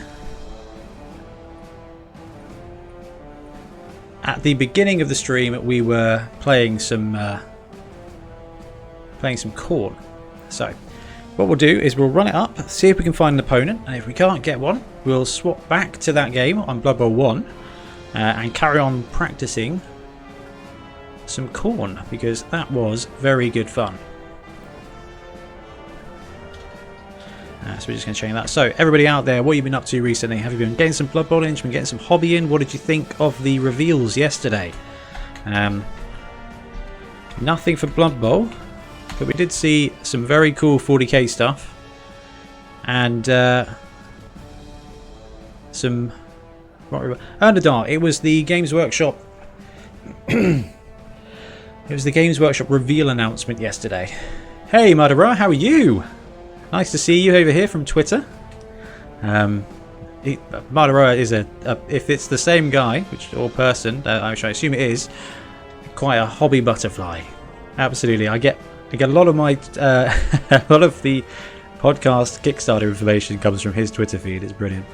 Yeah, that's you. Are you backing the Vortice Miniatures Khemri one? I think you are, or were tempted to.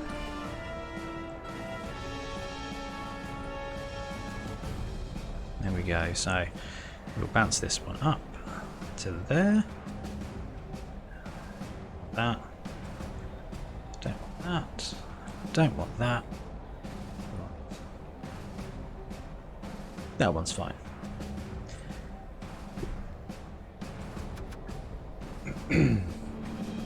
Yeah, I backed it. The models are fantastic. They are fantastic. I'm very happy to be backing this one as well. I don't often get a chance to back many of the Kickstarters, just because I don't normally need them. Excuse me. But it's a very cool team. It's quite stylized, which I really like. It's stylized in a way that's kind of similar to the... It's got a cartoony element to it, which I think is really fun. Link. Okay, 2 seconds. I will get you a link to that, because it is a great Kickstarter. Death King's Guardians. Here we go. And let's pop this in the chat. Here we go. Link. Here we go. Check it out, Ernadar. It's good fun. So, we are running Blood Bowl 2, looking for an opponent at the moment, but what we're going to do is we're going to jump over to our Khorne game and try and pick up where we were before. So, is that our guy? Our guy's got the ball, and it looks like we've got some tasty blocks here. But I've got to remember that on Blood Bowl 1 you use the right click button, so I'm going to push him there and hopefully we can get a follow-up 2 dice. Brilliant. Let's pop him there. So, like I mentioned earlier, we are running some Blood Bowl 1 to get some practice in with Khorne, because we're going to be talking all about Khorne. Yeah, brilliant. Get the 2 dice. All about Khorne on the podcast, on the next podcast. So, where are all their players? We've got a guy there. So, can we... Let's pop him there. We're kind of vulnerable to a blitz in the back here. So, let's see if the Bloodthirster wants to play. The Bloodthirster does not want to play, and that is a lesson in Bloodthirsters. So let's see what the AI does here. We're just running some AI. Oh, the undead. Yes, the undead. The Khemri team. Anyway, back on the Games Workshop announcements, we saw a very cool Warhammer 40,000 announcement, which I'm sure you all know is their Grimdark. Oh, he fails the wild animal. Their Grimdark sci-fi game of legend. So we're not going to go there because that is a dodge. We must see the dodges. 1, 2, 3, 4, 5, 6. Can we get there? We can get there, but instead we're going to put him there, and this chap is going to block him. Hey, strength 4. which means he's going to jump up to there, and he's going to block him away. So all of our guys, generally speaking, apart from one, have frenzy. So you've got to always be planning to be where the second block is going to end up. So I'm just going to hoon this guy up the pitch to a defensible position, and then see what blocks we've got and how we protect him. I think we might just need to pop him in front of him, so he's likely to get a side blitz, but we might be okay. So here we can 2-die blitz him away. Like I said, we've got frenzy, so this is going to be a follow-up block. Do we have a reroll? We're out of rerolls. He goes down, and our guy is fractured arm, which is just mixed next game, so it's not too bad. Could have been significantly worse. You can hear in the background, maybe, that's Blood Bowl 2, trying to find another match on the Bonehead Podcast Cup. Ah, they failed the dodge right off the bat. So one of the great things about the Khorne team are these guys here, which are the Heralds. Horns, Frenzy and Juggernaut. So we've got one here. Ours has block, so he is going to blitz this guy, which gives him +1 strength because of Horns. Takes it right there. Now he does have to follow up, so your positioning's got to be right. However, it's turn 8 and we're going to run it in for a turn 8 touchdown. The Khorne team on Blood Bowl 1 have a very Mad Max feel to them, but like the naked version of Mad Max as opposed to like the car version. Basically, a lot of trousers without the backs of them, which is in fact a style choice, and that's okay. It's a scary style choice on your Blood Bowl players, though. They just don't look. They don't look armor 8. So I think we should have. Here he is. This guy. One of our guys has got sure hands. And it's him. So he's going to go right there in the backfield. And we're going to do our standard setup. So the standard setup that I found works really well with Khorne is 2 Heralds flanking a Bloodthirster. So you can set it up so that your Heralds both have +1 defense here. Then you can move the normal guys in and support the Thirster. And I kind of want these guys up.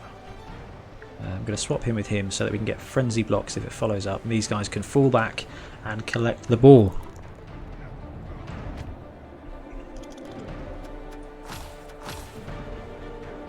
Kick off. We get an extra reroll. Magical.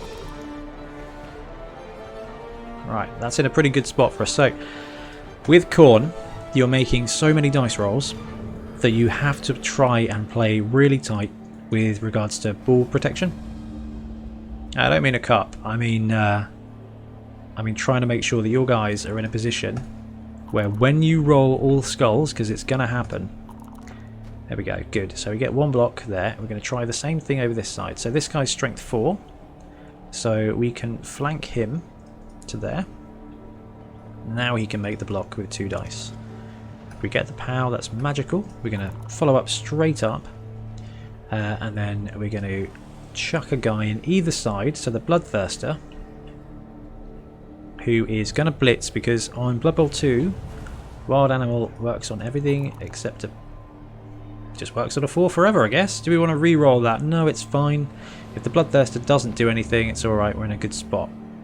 Sure Hands, our strength 4 Sure Hands is going to pick up the ball and fail it, because Sure Hands is the worst skill in the game. However, we've left it in a good spot. Right here, we've got a couple of guys on the ball. So, Dan, inspired to go play some Blood Bowl Ogres now. I'm going to call them the Koroga Vampires, with all the names based on viruses. Influenza 1. They'll be interesting to play against your scientist orcs, Dan. I feel like the orcs should have an advantage, or at least have an answer. Right, we get to choose the push here. And are they going to frenzy block again? Right, so we've got an opportunity to use... It's going to risk our cultist. Oh, he's got block. Well, it doesn't matter anyway then, does it? Dan, that is a hilarious idea. Get a little heart for that one. Made some Blood Bowl ogres. Actually, Dan's painting is really good. I'm very excited to see his ogre team at our local club, which is cool. Right, so like I said before, we need to try and protect this ball because we're going to assume we're going to fail the pickup again. So have we got any good blocks? That's going to be 2 dice because of the Bloodthirster. Take the POW. We'll pop him there, and that actually frees him up to make a 1 die block because that's the big strength guy. So let's pop the big strength guy there. It's very tempting to just smash face here. We should blitz with this guy. Blitz him away to kind of get him off the side. We'll take the push. We'll pop him there and we won't follow up. So the bloodletters don't have frenzy.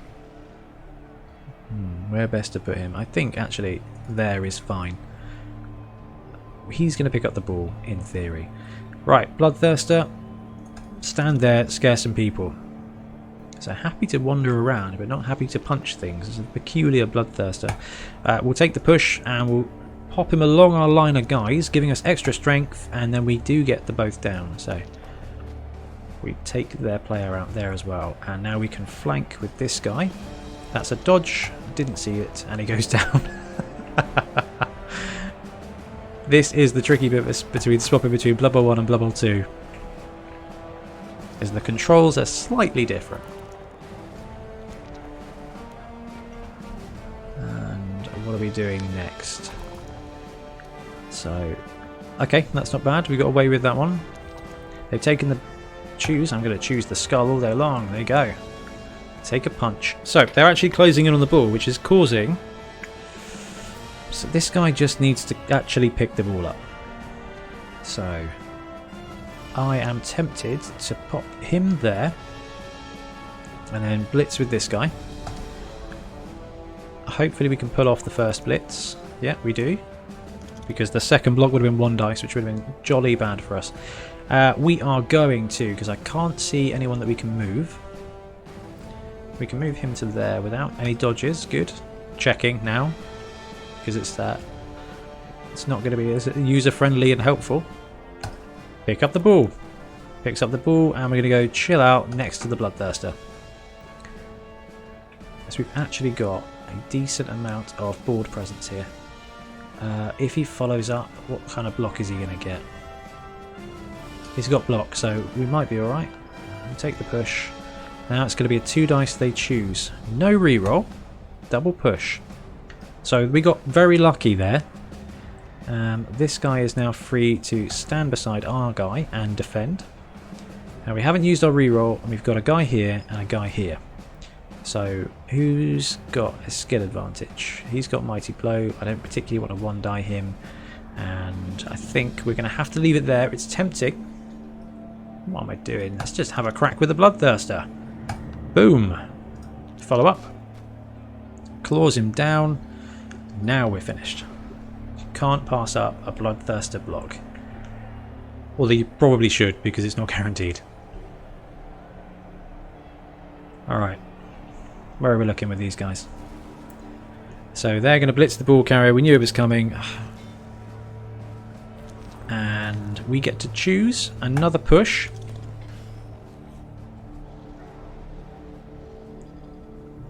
To choose another push. So they have got onto the ball.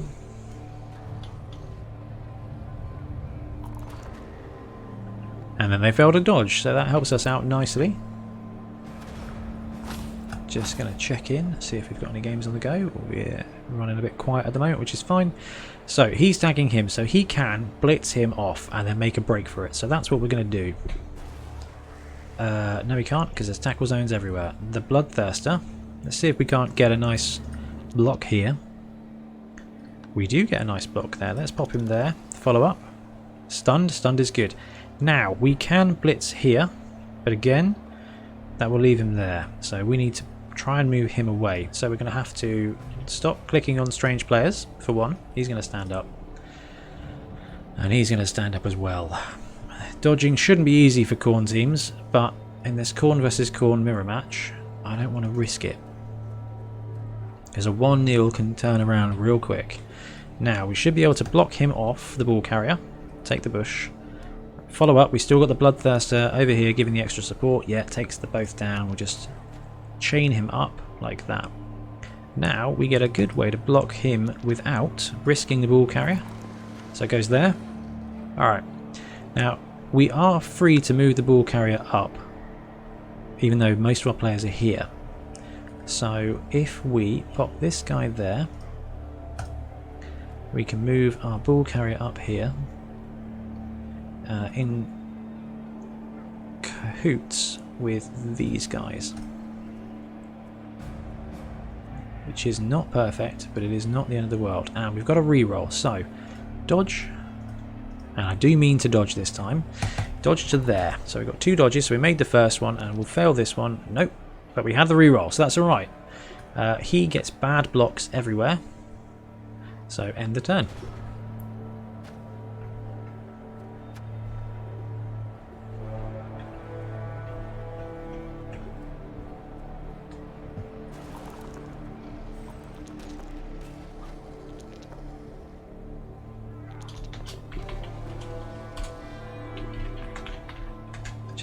Just messaging James saying great game for the last one. It was ridiculous. So where are we looking? Okay. So they got the ball and an injury. Can we get a Bloodthirster? 3 dice we can. We should open up with that because that will hopefully remove a player from the pitch. Or triple skull. Khorne loves skulls. We'll take the push again. We'll pop him there. So that is risky, and with a big guy you should have the dice advantage so that that doesn't happen. However, that does not seem to be the case. So we want to blitz with somebody, and we want to blitz with somebody who's anchored. So if he stands, he's tagging him, and he can blitz. 1 dice. Why is that 1 dice? Because he's not anchored there. Okay, let's click off and move him into that square. Move him there. So that takes up his tackle zone. So now we can blitz. He goes up to strength 4 and we get 2 die block on the ball carrier. We get the push, we follow up, and we're still getting 2 dice. We get the both down. So we pop him down, ball comes loose and ends up next to 3 of our tackle zones and a couple of theirs. And I don't think we've got any blocks on their guys. So I think, generally speaking, we leave those guys and we just block who we can. So we've got a nice 2 dice there. And we get a chain push, so we can chain him into there, which gets still a tackle zone on the ball, but another way. I think he's going to stay put, kind of watching the Bloodthirster. And just swing to that square, which means this guy can now 2 die block and get the follow-up. So it's just a lot of managing the 2 die blocks with Khorne. If you pop him straight off the bat, follow up, take another 2 dice, another push. Okay, I think that basically does us for this turn, except for that 2 die block there. So we've not got Frenzy, so he is going to stay in place to keep that tackle zone on the ball. And now it's Khorne's turn.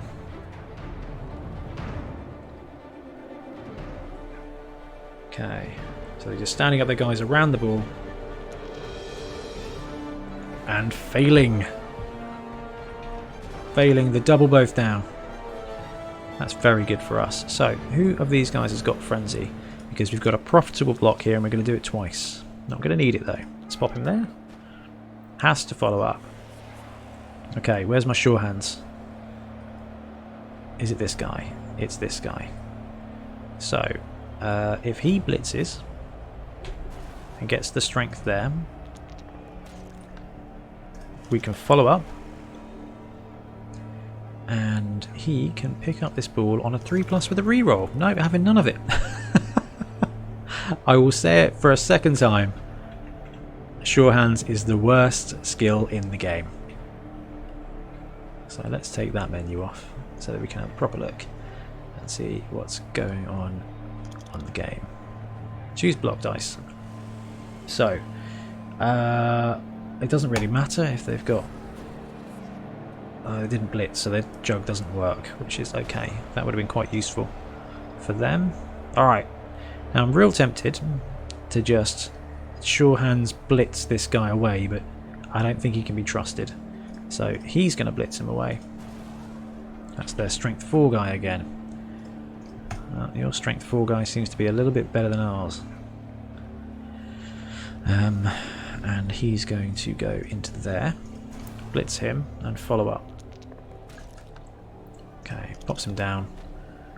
Separated. He's going to stay put. Now we're going to do that thing that we talked about earlier, which is about moving our guys into a place where we're around the ball so that when it fails, not if, when, is the... No, Bloodthirster's not moving. When it fails, let's pick up the ball again. Okay, we get the ball this time. We're going to stay in the cage. And I can move this guy here. So this will leave the back open if we do this. So I'm not going to do that. I'm going to make them roll the blocks. We've got 1 turn. So we actually can't score unless this guy goes for the run. Should we go for a run? 2, 3, 4, 5, 6. He makes all the dodges.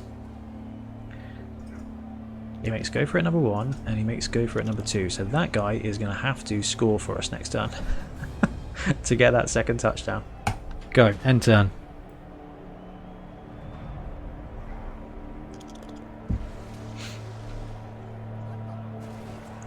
Corn versus Corn is a great way to learn Corn. Choose block dice. So their guy has block. Let's take the push. And he's running again. I choose you, Skull, which helps us out massively. And then what's going to happen? So we can actually run around here, hand off the ball to this guy and get him to score. But what we need to do is clear a path a little bit. So can we blitz with somebody good? If we leave him there, we can't do anything with that guy. That guy can go there, and then he's tagged. So, what strength is he? Can we do this? We can do this. So you go 1, 2, blitz. We need to push him down here and open up. Knocked out, brilliant. And pop him there. And let's see if we can't go for the Corn stretch play. We've got a reroll. They've got a cave troll. Catch. Reroll it. Catch failed. Never mind. We still won 1-0 with Corn against the AI. Okay, it's only the AI, but like I said at the very beginning of the stream, we're trying to get some reps in with Corn. I am, because I've not played a lot with them. I've played a lot against them. There we go. So we win the game. Let's see what happens to our team. And we are in the background just running the search to see if there's any players on the ladder that won a game. Do we want to reroll a 1? Yes. Can't get any worse. We ended up winning 50k. No deaths, so that's fine. Let's go have a look at our team. Let's have a proper look at our team. Team roster. So we've got a Bloodthirster, 6519, bunch of skills, no level up. We've got a Pit Fighter's out for the game, that's fine. Another Pit Fighter's out for the game. This guy has leveled up and has got block. Excuse me, he needs to be on the line a bit more. Excuse me, this Bloodletter has got Sure Hands and +1 strength, which is huge. And this Herald has got block. So if we've got 2 guys out, we're going to be getting 1 dude. So I think we're going to let us have 1 journeyman. We're going to go against the next team, And hopefully we can use the extra team value to get some extra rerolls, and we want to save another 40k so that we can buy another reroll. Bloomin' heck, that's a chunky difference, isn't it? 1170 against 1640. No, we get 470,000 against Skaven. So it's Khorne, so you shouldn't really be thinking about using a wizard, but the wizard is just so much fun.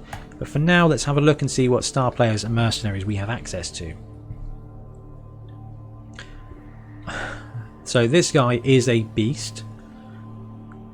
Grashnak Blackhoof is pretty good, but we kind of want to be blitzing with our own guy. We want to be blitzing with the Bloodthirster. We actually can take Morg, who is also not bad at all. But we're going to skip on both those guys. We're going to take a wizard, which is very unlike Khorne, but we're going to do it. And we are going to take 2 rerolls and then 2 babes, because we want to be able to zap guys. We want to be able to keep everyone on the pitch. This is quite a hench Skaven team, but it's the AI, so we should be able to pull this one out. How are we doing?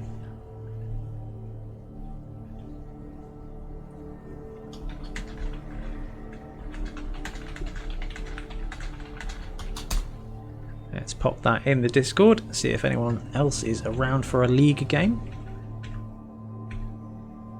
Otherwise, we will carry on with Khorne, because it is pretty good fun. I've not played a lot of active Khorne. I've weathered Khorne. I've seen Khorne played at tournaments, and they are so much fun. Actually, I feel like there's a build in there somewhere with no rerolls, just because that would be exactly what we do. Exactly what we do here. Right, let's go. Heads it is. Okay, so we are kicking to the Skavens. Let's have a quick look at their team. Got a vanilla Rat Ogre, got a Stand Firm Guard Storm Vermin, a random lineman with foul appearance, Muggle, guy with Wrestle, another guy with Wrestle, 2 heads, foul appearance block, mighty blow block, claw, leader accurate, and pass sure hand. So nothing too incredible. So we're going to pop the Bloodthirster back a bit. Where's our block guy? We are going to put him on the main line, and we should have a guy with block there as well. Yeah, he's in the middle, that's fine. Loner can go just absolutely banging on the middle, and we'll chuck another one. We'll chuck our strength 4 on the line as well, next door to block. He's not got frenzy, but that's probably a good thing. And he's going to go on the side there. He's going to go next door to him. He's fine there. And we'll try and do the same thing on this side. We'll pop him there, pop him there, and swap him with this guy. So that gives us him as a deep safety. Right, go. Let's just kick it to the sweet spot. Kick off. They get a reroll. That's okay. We've got 4.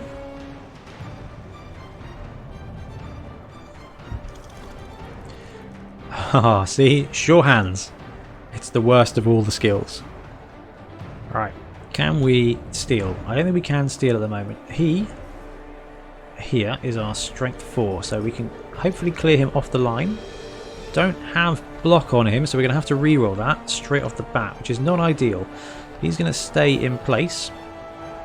Now, he is block frenzy, so we can go for 1, or we can move the Loner Boy up here and see if we can't get a decent double frenzy block on this guy. Let's just put him down where he is. Use that block skill. And if I frenzy him, he's going to be needed to support there. So the normal guys, although they've got frenzy, which is a massive vulnerability, I've got a block on our guy. Brilliant. He's wrestled me down. That's fine. That's not the end. But we've not blitzed. So have we got anybody with decent skills that can blitz the gutter? For example, a bloodthirster. So let's put guys in position for this to go wrong. And I'm going to keep this guy at the back here because I know what gutter runners are like. So we're going to open up the middle, but they can't get all the way through without allowing us. Oh, he failed wild animal on a blitz on a gutter. We'll pass the turn. We can use our wizard. We will pass the wizard for now and see what they can do.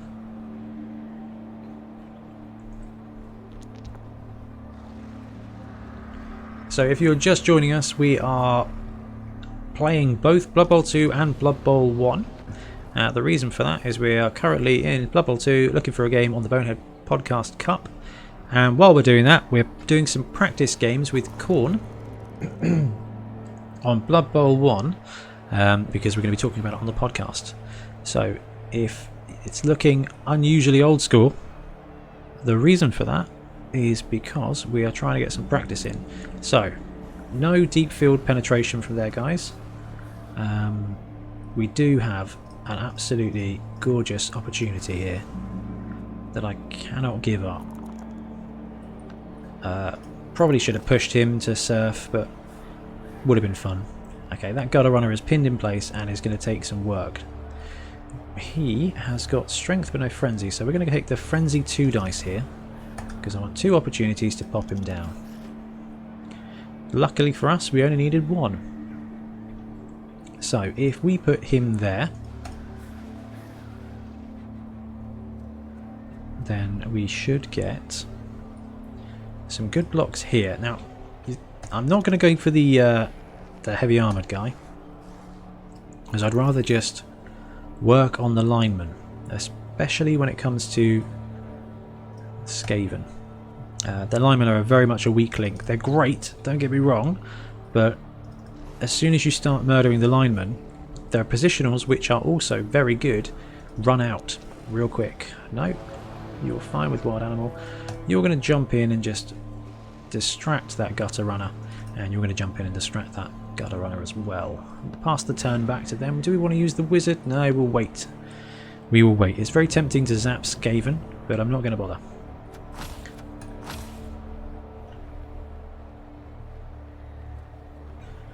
Okay.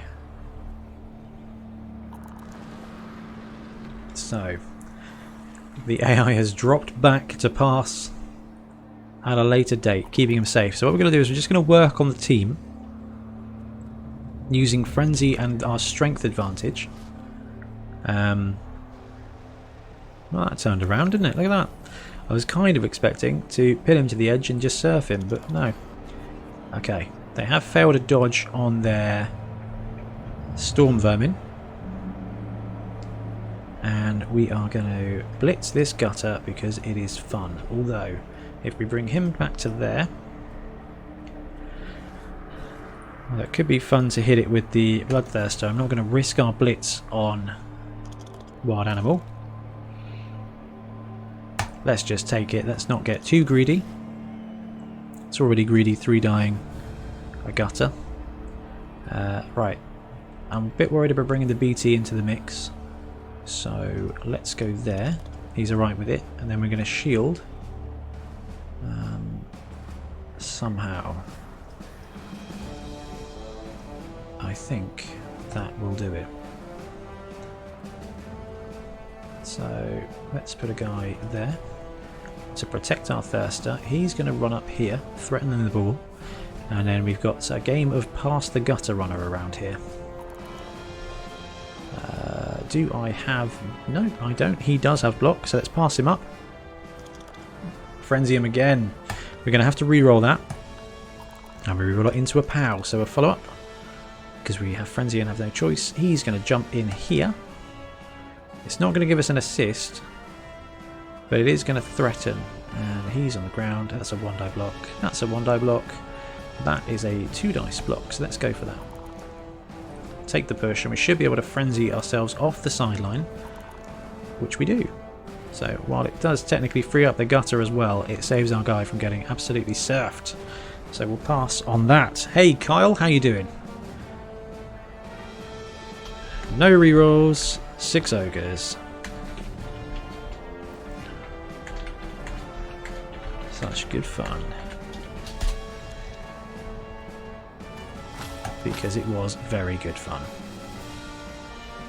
Okay. So what's the gutter doing? I love that. I love the AI dodge blitz away. It's so brave. Hey Carl, yeah, the Vortice minis are absolutely wonderful. The downside of Kickstarter, and I know we talk about this almost every week, is that you have to wait a little while to get it. But I think, given that everything that's going on at the moment, you're having to wait for everything anyway. So hopefully, it won't feel like you're waiting all that long. And I think it was only a few months wait anyway. Okay, so can we pull this off where we can surf him? I don't think we can, but we can just still try and pass the gutter around, because that's always very good fun. Go for another block. Do I take... No, I don't. Doesn't matter. We'll follow up, and let's be cheeky. Let's just jump him there. And then there's a good blitz on the ball carrier in a second, but for now, a 3-die pushing a gutter off the pitch is just too tempting. So you are not frenzy. I love the little cutscenes. There we go. So you're not frenzy. You need to probably stand up and go there. No, you just need to stand up. Bloodthirster can do some punches over here, but I think for now what we want to do is free up one of our normal guys. Let's take the dodge, push him back, and then let's take the dodge, push him back up to there. We've got another guy, or another 2 guys there. So I kind of... No, he's just strength as well. So we need an extra guy to support, and our frenzy can't do it. So we can get a support here. Let's try and block this guy away. Take that both down. Take him up. Follow up. So we can get one dice. One die. We can get one block that is a blitz on the ball carrier, which is 2 dice. It's not bad. I'd rather we frenzied with 2. I don't have the skills, but we are not going to need it. We get the POW, and yes, we will follow up. Now they've got gutter runners, so they're never going to be far away from actually having the ball. So I am going to wait on that for a second and try and just murder a guy with a Bloodthirster. So we've got a gutter down here. Now here's a very easy opportunity for them to just absolutely pick up, pass. So defender down. Do we pop it on the ball? Let's pop it on the ball and see if we can't get a free pickup. And we do. Brilliant. So now we kind of just want to guard our ball. And there is no good way to do it. So you go there, and then you are going to sell your life dearly to stop us from getting blitzed by the rat ogre. Not bad, not bad. Anyway, back to chat. And on one page, on the other page, Vortice miniatures are looking great. Yeah, I know. It's I can use we can use the wizard. We're not going to use the wizard. That's fine.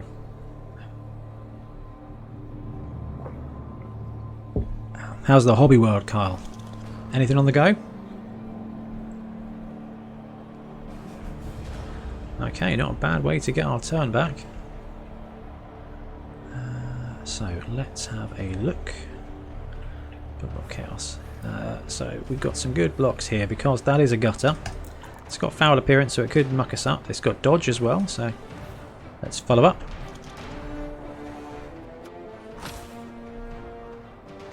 I don't have blocks, so we're going to have to burn a reroll into double skulls.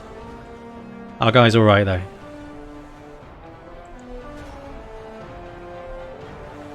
I can use our wizard. We don't really need the wizard just yet.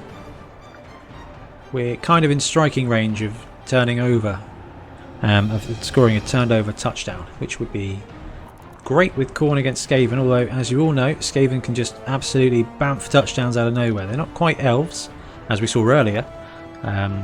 Choose a block dice. I'm not going to choose the POW. Okay, so they did get a blitz on the ball carrier, but it was only with a gutter runner. So just a cheeky push, which means we can blitz our way through him next turn, actually. I think we just stand him up. And can we blitz? Blitz, yeah, let's do a thing. Let's see if we can't chain push this gutter runner off the pitch. Up there. And we'll take another push. Pop him there. And he should be able to 3 dice, which is magical. I'm just going to take the push. Yes, I want to follow up. Ah, that guy doesn't have Frenzy. One of the only guys on the team who doesn't have Frenzy. And we have a ball to protect, so I actually think there is a really good place for us. You are going to stand. Bloodthirster's going to have another go, so we've got half our team down here. Let's bring him up. Yeah, of course, we were busy surfing gutter runners, weren't we? That'll be a lesson to you. Remember to check all your players.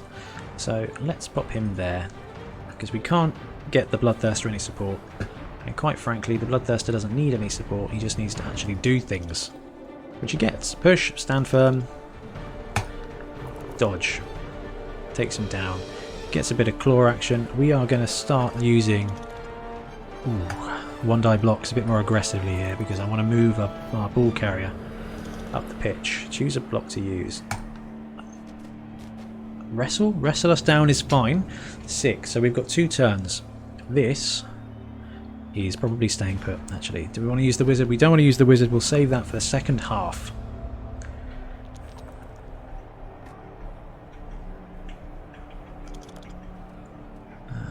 So what are we getting?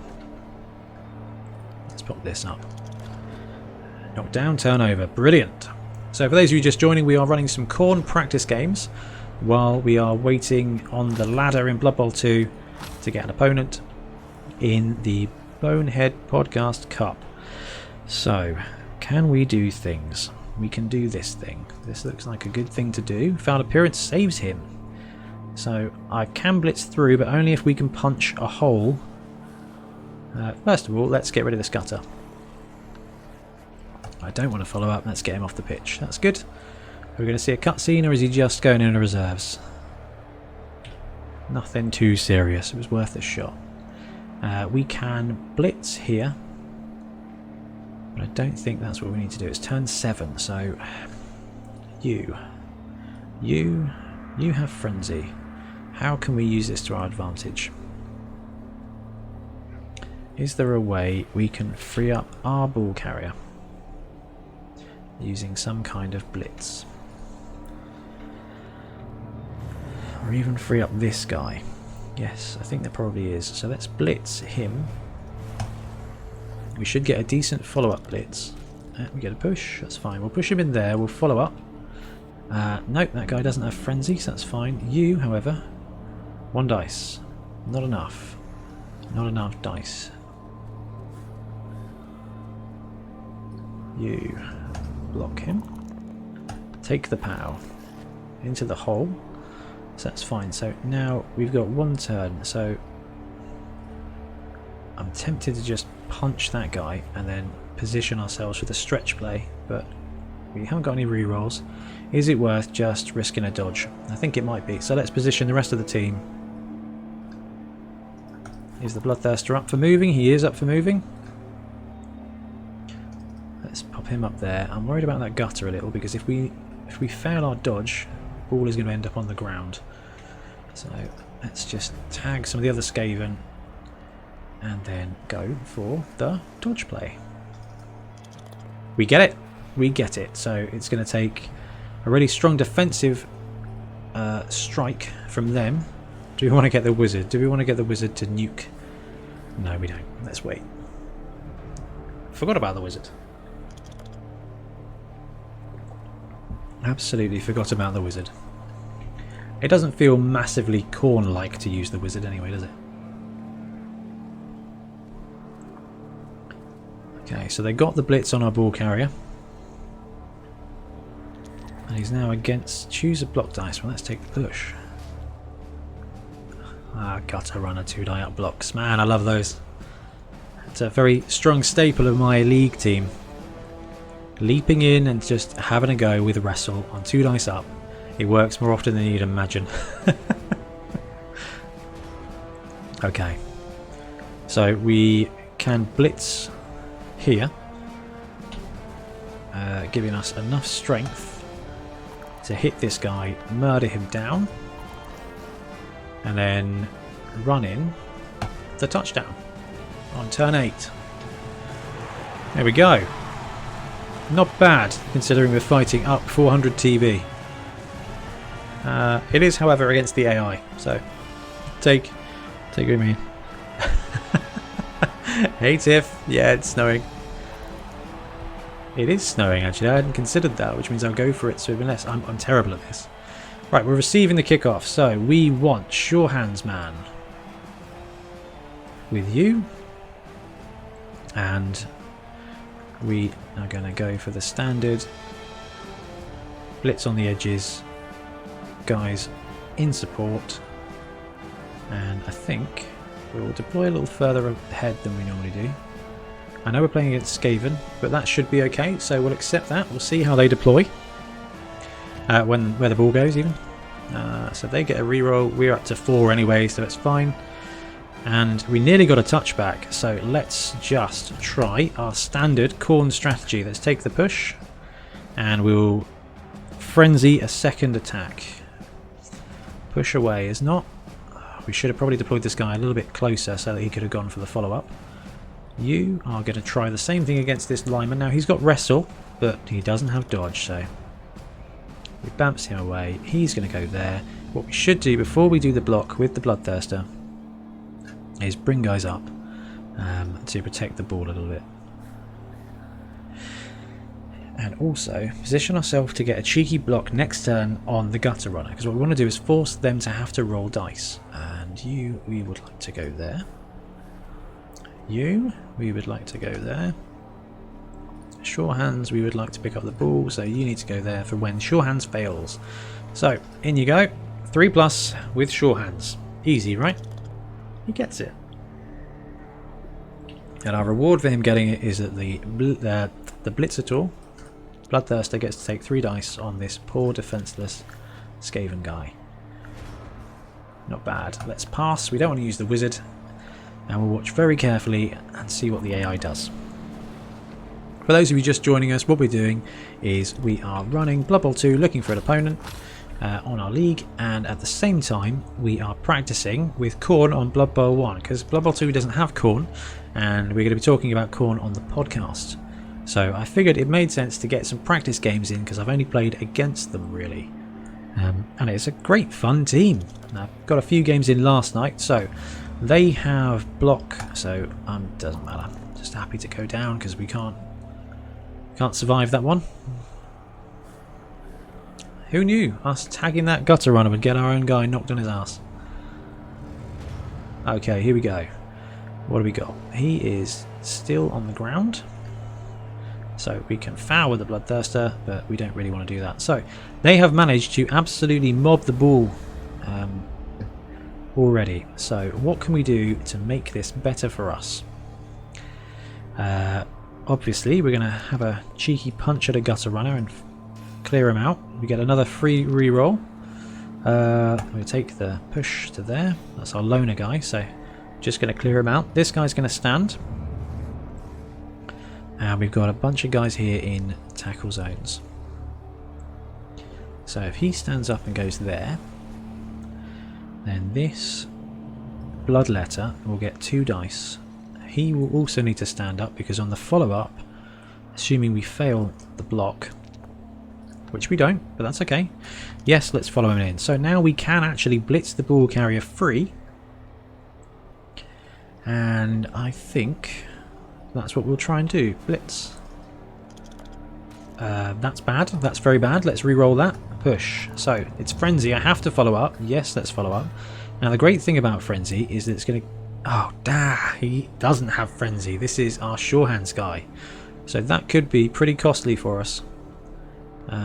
So let's see if we can't add some tackle zones around him to give him some extra strength. So that is one thing to be very aware of when running a Khorne team, is that your positionals look exactly the same. Except some of them have coats on. So if you go there, you go there, and you... I've used my reroll, so let's end the turn. Do I want to use the wizard? It's tempting, but no.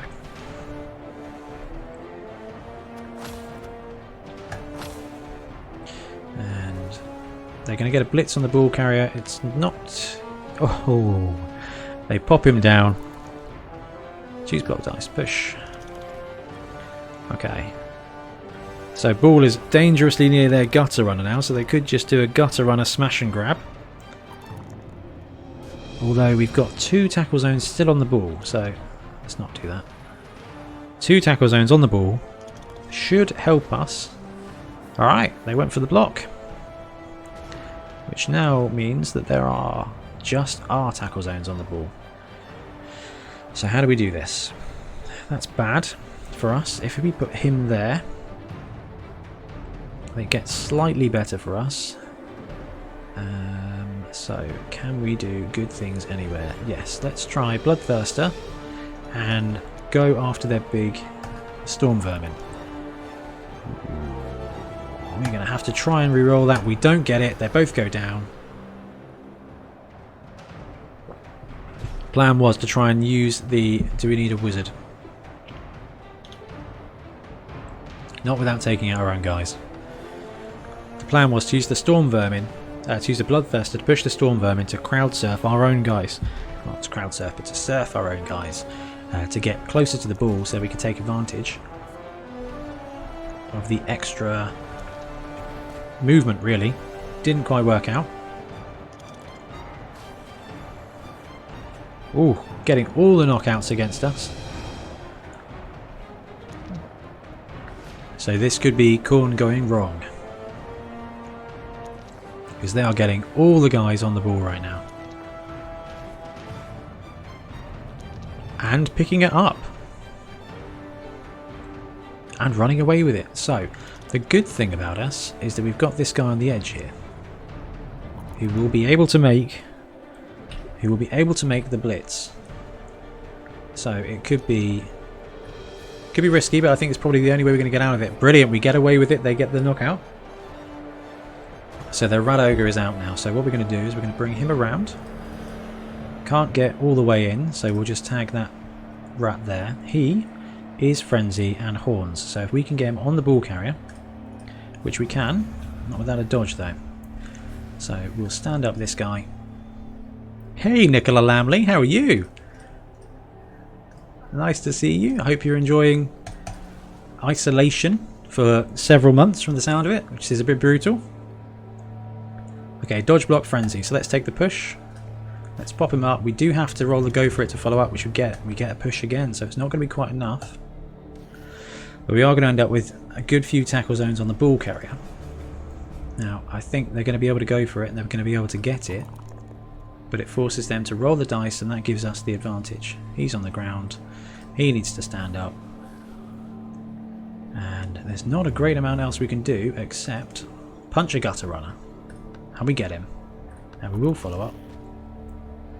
So it made me feel better. It hasn't necessarily helped, but it has worked in that regard.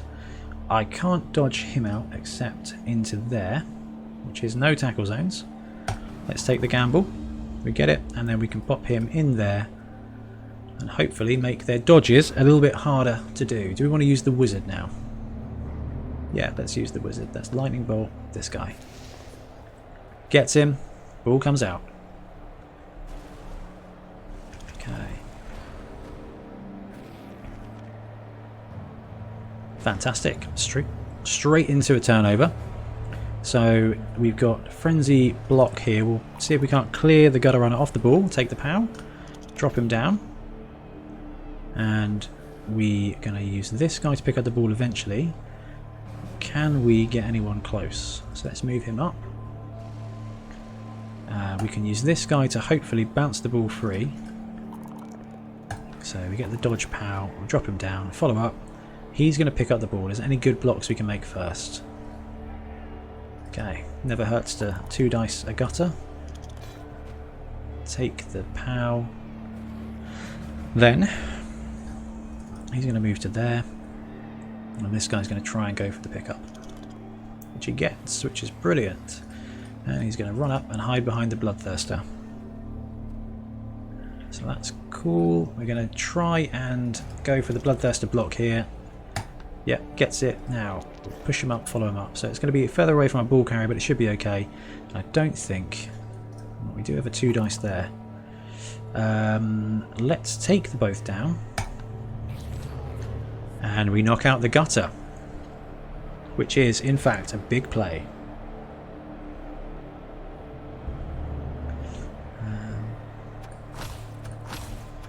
Okay. So we're kind of expecting them to be able to free up their guys to get a blitz on our ball carrier. But strength 3 should be a 1 or 2 dice block.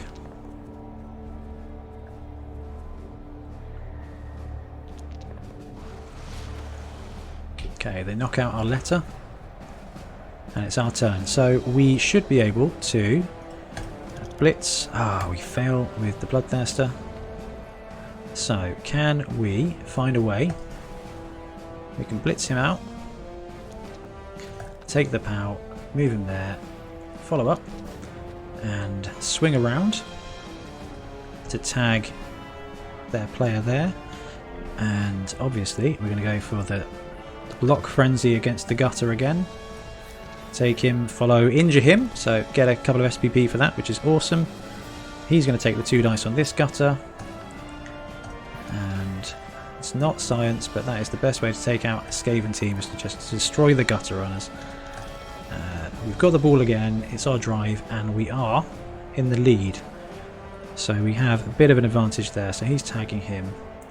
I don't have any profitable blocks, so we've got a dodge to run around and force them to blitz. We get the dodge. Yeah, there we go. Job done. And we pass the turn. So we've used our wizard now.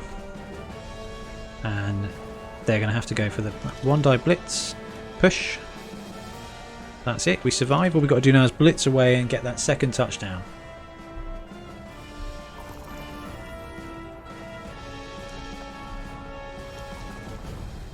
Okay, they're going after the Bloodthirster. Get the push. And fail the dodge. So, we've got 2 guys on our ball carrier. So we're going to need more than a single blitz to clear it up. But if we go there, we might be able to frenzy blitz away. It's not going to help us to score. And that's a dodge, which is a bit of a misclick, but we might get away with it. Let's go for the reroll.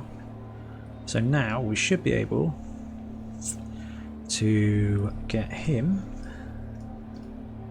in there, taking up his tackle zone. So that's foul appearance, that's wrestle. So we'll take the 2 die on him and follow up, and we go for the frenzy block again, another push, which drops him back there. So we are going to have a stretch play next turn. Let's go for the Thirster on that guy. Gets the power, takes him out, follow up. Can we use claw?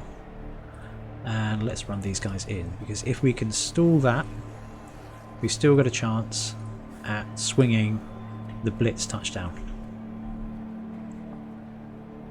And we'll pass. So Khorne are a very interesting team. I've not had a chance to play a huge amount of it. Everybody having frenzy means that they end up exactly where you don't want them to be, and on their own merry own little way. Fantastic. They failed the dodge with the gutter. And if we can, we might just be able to just push him off. Take the dodge, follow up. And if we can blitz this guy away, should be able to free up the ball carrier. We've got no rerolls, so anything with double skulls. There we go. Gets him there, and then this gives us an opportunity to score another touchdown on anything but a 1.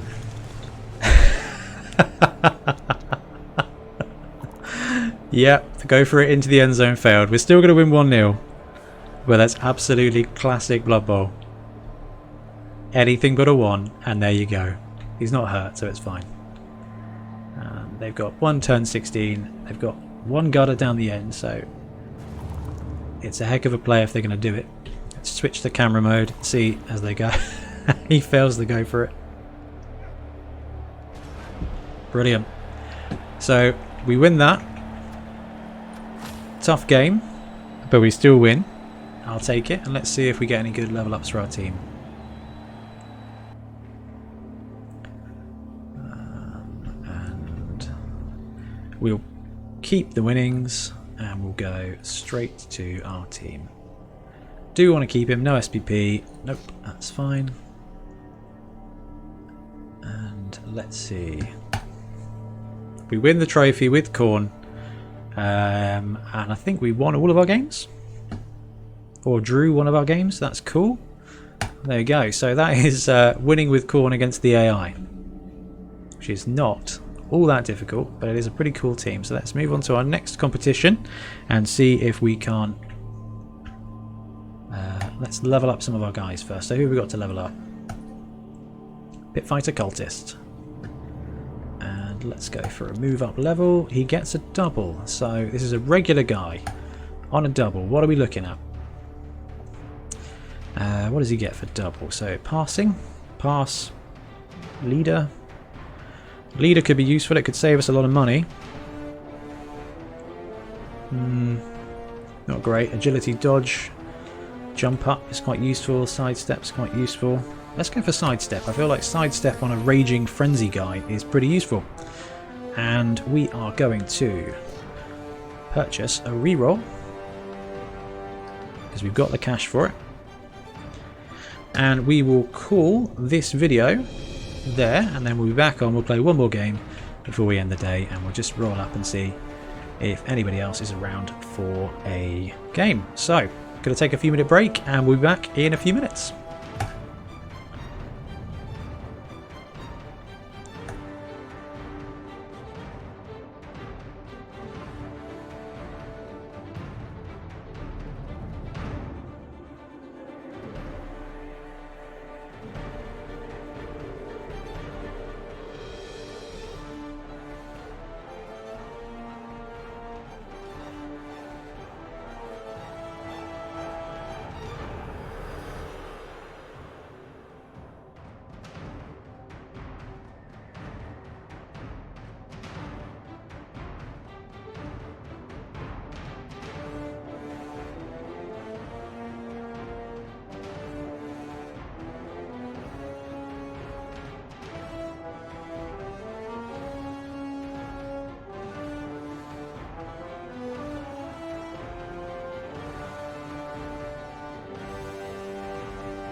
Hey everybody, we're back.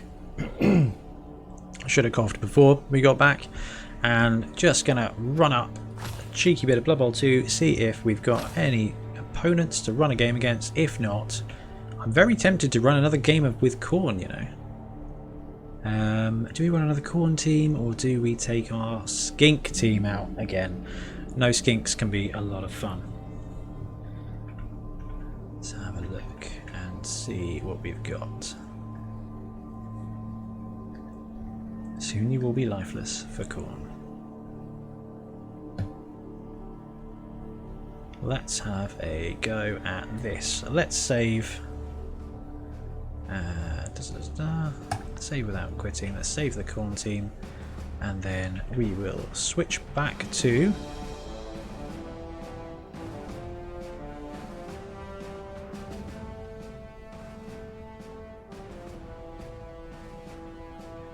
hey, Neil Bulney, can you 83? How you doing? Blood Bowl 2 with the Bonehead podcast. Good design overlay. Oh. Drop me a message, sir, at any one of our places, or yeah, I'm just using sir, but you know, because you is a bit more rude. But yeah, that would be cool. Drop us a message and we'll see. Right, let's change this over to Blood Bowl 2, and I'm feeling I like running some skinks again. So let's close down the Khorne, and we are back on Blood Bowl 2. Fantastic. You can find out more info, just check out the website on the profile banner. Best Blood Bowl 2 is great. That's awesome, brilliant, cheers. So we have been running a bit of Khorne, we've been running a bit of League with Ogres. Now we're going to finish off the evening with a silly game on our AI team again, and I think we're having a great time with the Skinks. We've had a lot of great fun with the Hobgoblins. The Chaos team is a bit too easy. The Chaos team with no Chaos, it's just all beasts. Vampires with no rerolls was quite fun. They're a tough team. That'll be against Underworld. That could be interesting. All Skinks against Skaven. I like this. So let's have a look at our roster.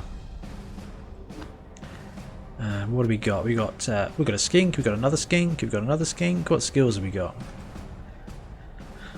So this one's got Sprint. He's a regular one. I think we've got another good level up here. We've got Diving Catch. And has the Crocs leveled up yet? The Crocs hasn't leveled up yet, but this one has got Sprint. Okay, cool. So we've got 2 Sprints, a Diving Catch, and someone with Armor 6. We've got 130k, and we've got 3 rerolls. We've got no Apothecary, so I think if we take the Apothecary, we can't buy another Skink. If we take another Skink, we can buy an Apothecary, so I think we'll level ourselves up. We'll get another Skink, and then we'll buy an Apothecary. The reason for that is because I don't want to lose the Crocs. And let's go back. Skinks. 20k, yep, good. Got that. Let's run it up against Skaven then.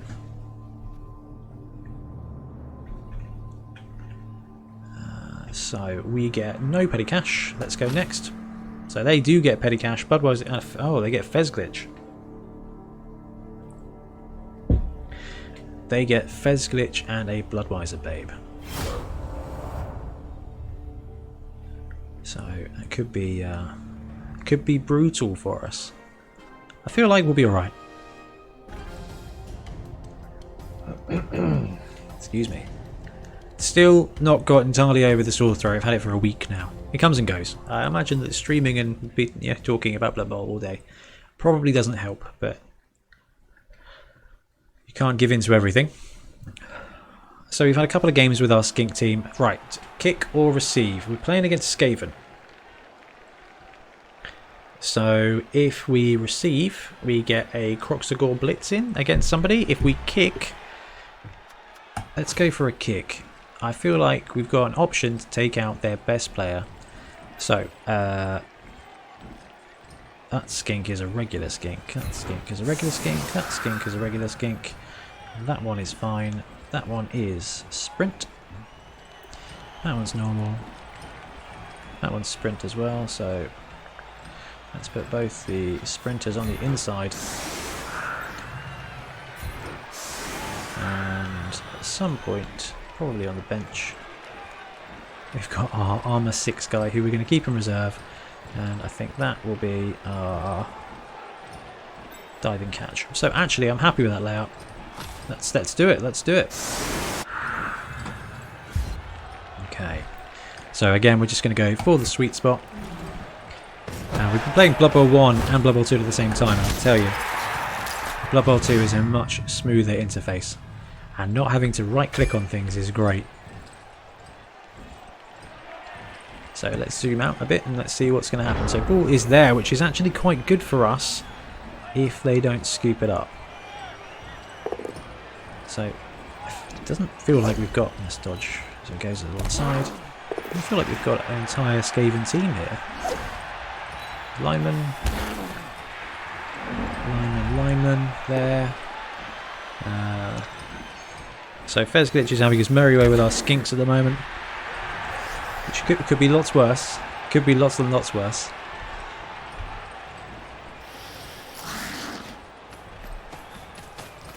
Oh, dodge saved us and actually left us in a pretty good spot.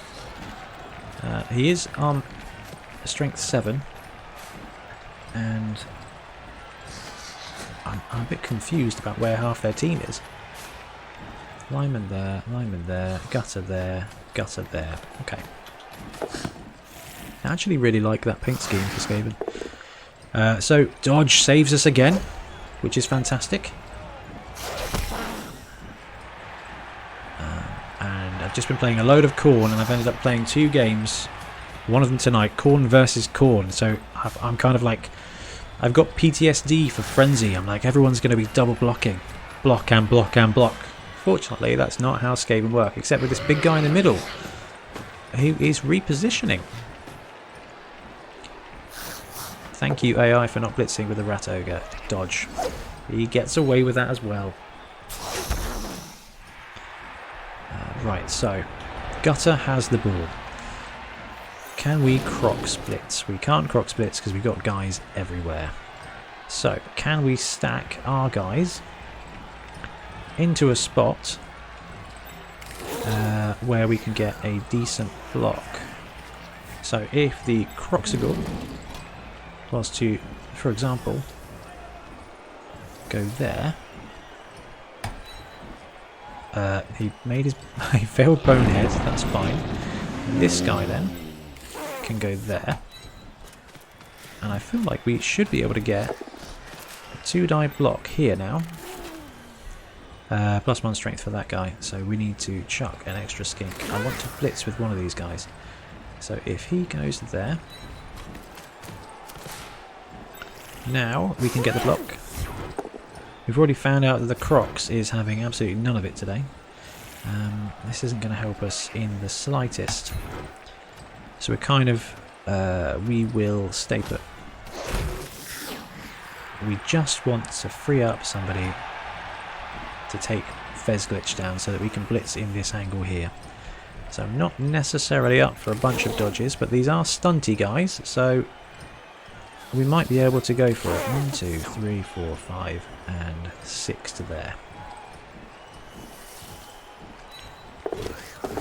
We get away with it, which is fantastic. That's the beauty of the skink team, is that everyone just gets away with everything. This should be a 1-die block. Now we've still got rerolls, so what are we going to get? We get the natural POW, which is ridiculous. We'll follow up, because why not? And our skink gets the ball. So that is, that's pretty good. This guy can now run all the way around to there. He's fine where he is. And we can actually get a 2-die block against the rat lineman here, which is really tempting. So let's block you. Go for it. Get the double POW. We'll pop him there, but we're not going to follow up because Rat Ogre. Oh, skink casualty. Fantastic. Badly hurt, so I don't feel too bad about it. Here we go.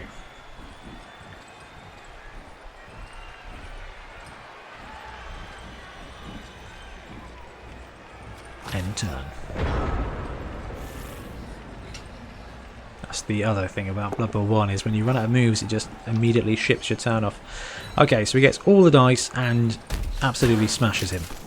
He's going to turn left, I imagine, and try again. No. He's going to turn upwards and try again.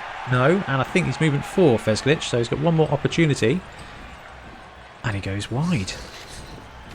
So they can still blitz the skink, and he's obviously stunty strength 2, so he's not invincible by any means, but he is.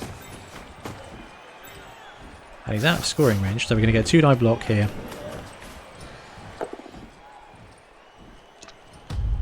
Storm Vermin has block. Oh, and injures him.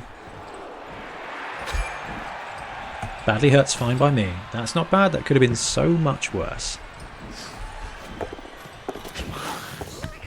And what have we got? So the Gutter Runner's got the ball again. And Dodge saves another skink, which is cool. So he's going to try and dodge away. Gets it. I'm not sure if he's going to be able to. Okay, more dodges. As it stands, I can get some good blocks here. So he goes there, 1 dice. So if I could bring a guy up, for example, a Croxigor, might as well try it. So Croxigor goes there.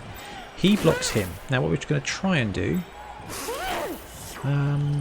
is go for 2. Get the push. Okay, it's not ideal. We'll follow up. Now this should be a 1-die block. Is there any way to get it to 2?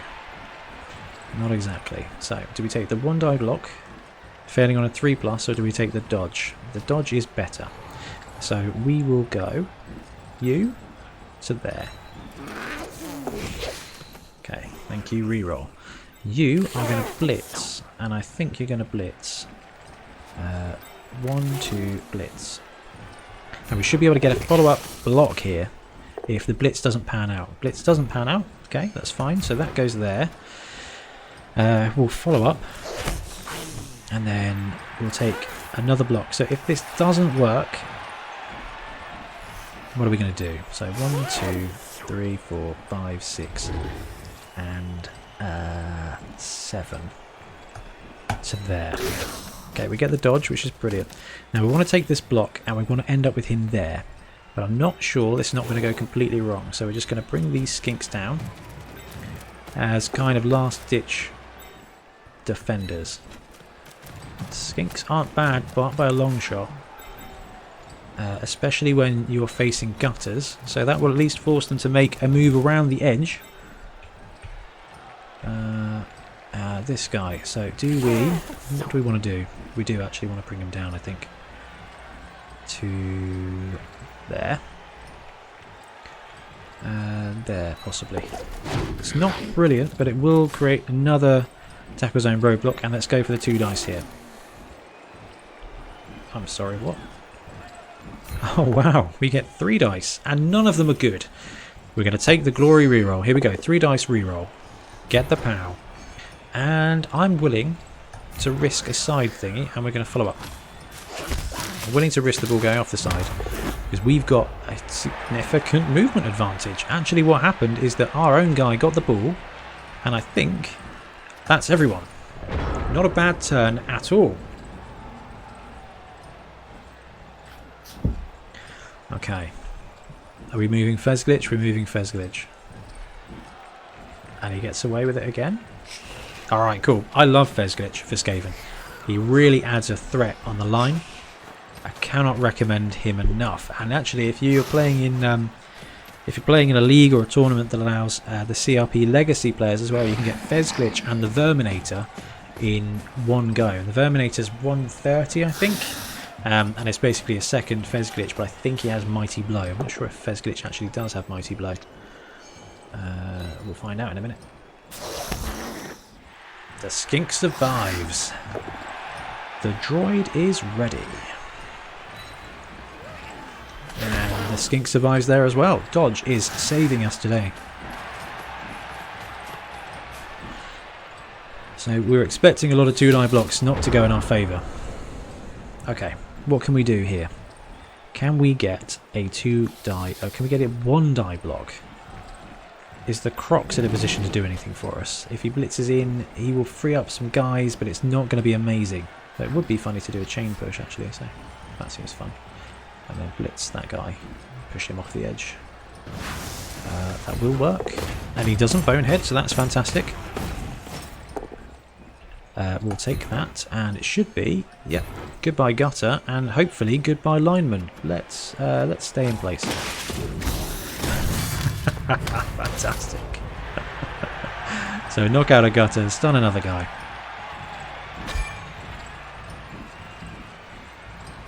Alright, let's skip this. So here, if we bring him around, and is there a player there? There to there. We tag those players. We get a guy there. I get a guy there. We should be able to 1-die block him. No, 2 dice because who's got guard? No one's got guard. I'm just 2 dice against 1 dice. So I do need, in fact, to get a guy here. Which is risky, but we're going to go for it. He's going to block him with 1 dice. Push. Let's pop him there, and we're going to follow up. Okay, we've got a skink here. And we're going to skink here. So I can take 1 to 2. So realistically, we can get him up to there. And I'm not all that fond of doing a shovel pass or anything, so let's just bring up some guys. And rather than going all the way around there, what we're going to do is we're just going to run around the back. We want to space out our players and go there. Hopefully we're going to just sort of run a draw play. Down to there. With some very lucky dice, they can get Fez Glitch on the ball. But I want to see that. So, so if that does happen, I'm very happy to watch it happen. Okay, how are we looking?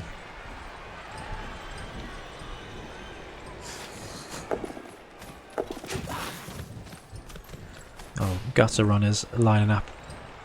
Feeling big because all of my team is strength 2. Oh, gets powered, but at least it doesn't go out of bounds, so they can still fail the armor roll here.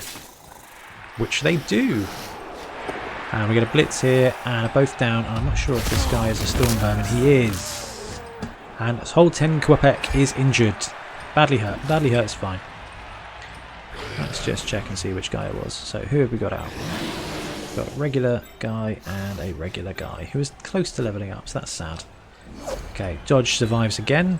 They're going to pass him along and probably get closer to the ball. They get the power this time. And they are now on the ball, but I think we have an opportunity here to escape and run the heck away. Brilliant, that's good. We've got 2 guys here, so we can make a little cheeky side cage. Let's not do the pass. That would be amazing. We'll wait for that. There is probably going to be a time for that, but it's not quite now. And you are going to go even. Give it even deeper defense. Okay, so what have we got here? What can we blitz? What can we blitz and what can we blitz well? I think we can 3 dice, which we can. 3 dice the gutter runner. That's all quite bad, actually. Let's take the reroll, because we're in a scoring position. If he fails the loner, which he doesn't, he gets it. And I'm going to leave him in place. Alright, get a gutter punch. We'll leave him there. I can dodge this guy into him. And then take a 1-die edge play. 1, 2, 3, 4, 5, 6, 7, 8. We kind of want to take a corner off here, don't we? So let's dodge. 1, 2. to there. We'll either get it or we won't. We don't, and that's fine. He's knocked out, but it's okay because we've got a pretty decent skink side cage. Thank you, but that's okay. We'll save the apothecary for now. Realistically, for the crocs.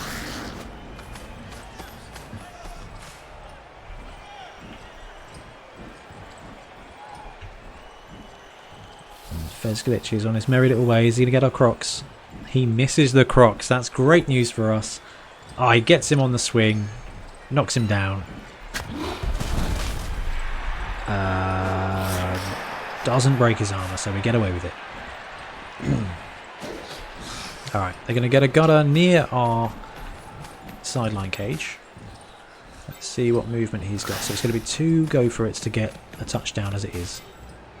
We do kind of want to score with that guy because we'll get a level up, and the only way to get an Edge 4 skink or a Strength 3 skink or a skink with sure hands or block or something is wild animal. Okay, gets the 2 dice, only a push. Pushes him to the edge though, so...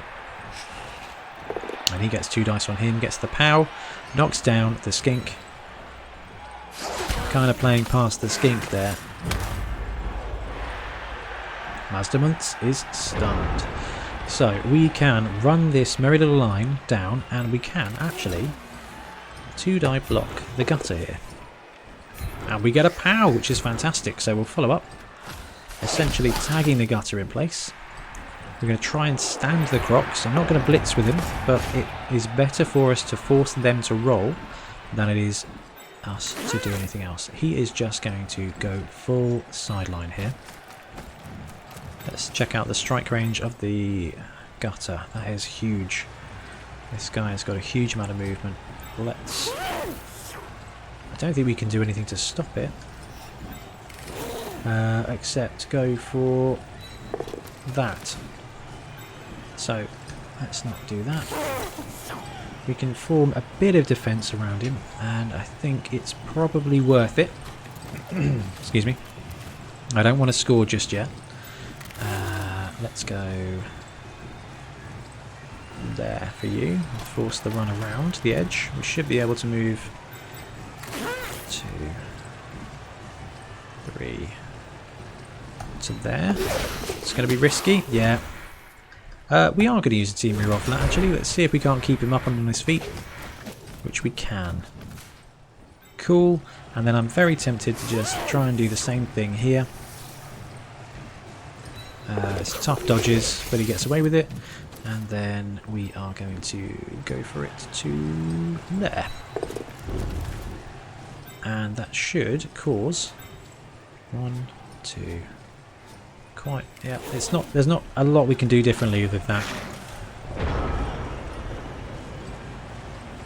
So hey, if you're just joining us, we've been playing Khorne tonight, we've been playing Ogres in League, and now we're just finishing off with a little skink only team and a Croxicle against some Skaven. We're running against the AI because it's a funny build, and we're just going to try and play it and see how it goes. Actually, the team's done really well so far. We've had a couple of wins. At the moment we're just waiting for Fezglitch to keep murdering the Croxagore. We'll be bought an apothecary just before the game. That's basically just for the Croxagore. And because 50k is a lot less than 140, 150, whatever Croxes cost these days. Now I don't think we're going to be able to escape an extra turn. Is he going to go? Nope, it's fine. So we actually do get an opportunity to pound the gutter here. No, take out the skink there. So this guy, what's his movement? 7. So we go 1, 2, 3, 4, 5, 6, 7. Yeah. Badly hurt, he's fine. And it is our turn. So, this will leave the Skaven 2 turns to score. And I'm not sure there's anything we can do to make absolutely certain that we keep this touchdown. So I think it's better for us to score now. They've got 2 knockouts. We've got 1. 3 in the Kaz box though. That's brutal. And yet there's an opportunity for them to do a 2-turn score and then receive Fezglitch is off though, which is quite important. So what do we got? We've got a sprint guy there. He's going to swap with him. You and sprint swap. And he's normal. He's normal. And we've got guys here. So let's confirm that setup. Let's just see what happens. Got 2 turns. So again, we're going to go straight to the sweet spot until we can get a kicking skink, which might be really good for us. So they get a high kick. So they can move their throw right underneath the ball. And he catches it. So they've got 2 turns and they've got some great fast players in the gutter runners on the right hand side. We have got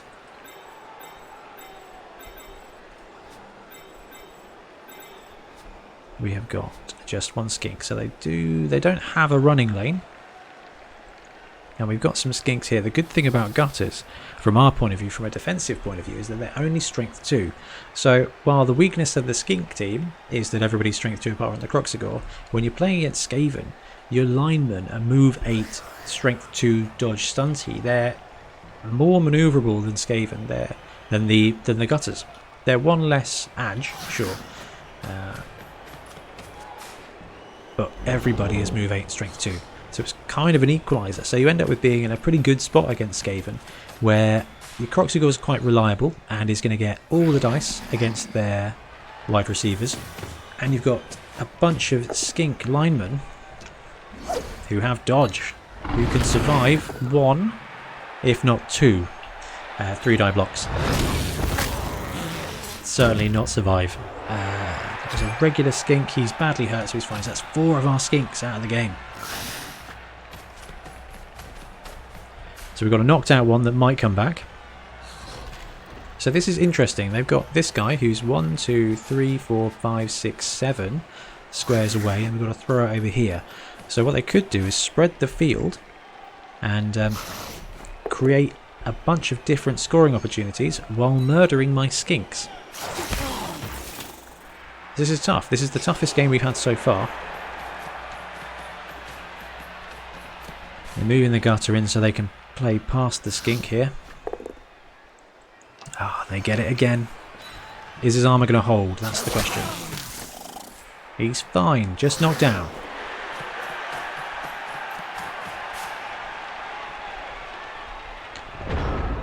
So, can we sack the ball carrier?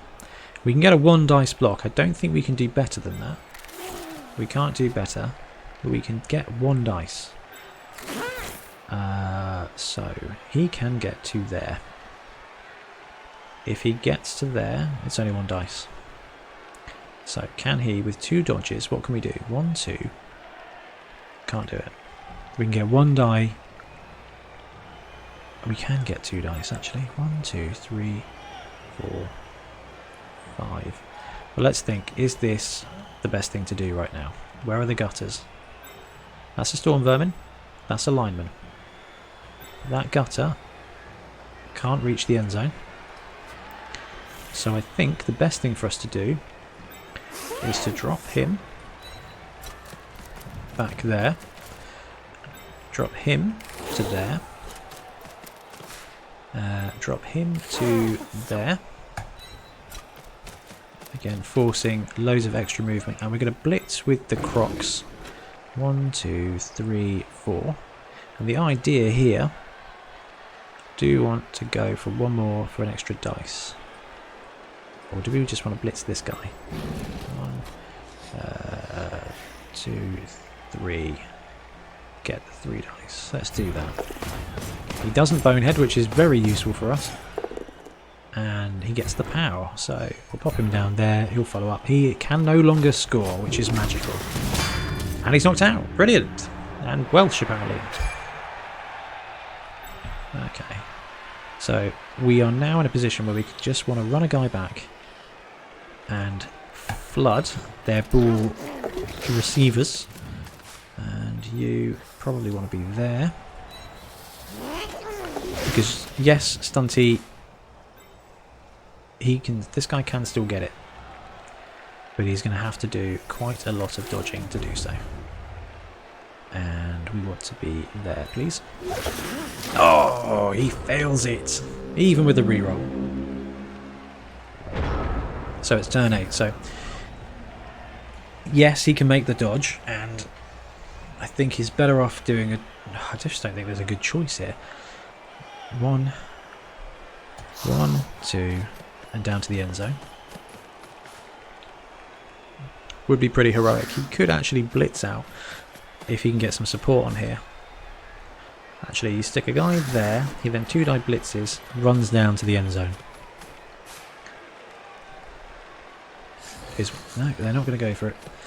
Brilliant, the AI has forgotten what turn it is, and we will escape that little cheeky 2-turn touchdown at the end there, which is really good.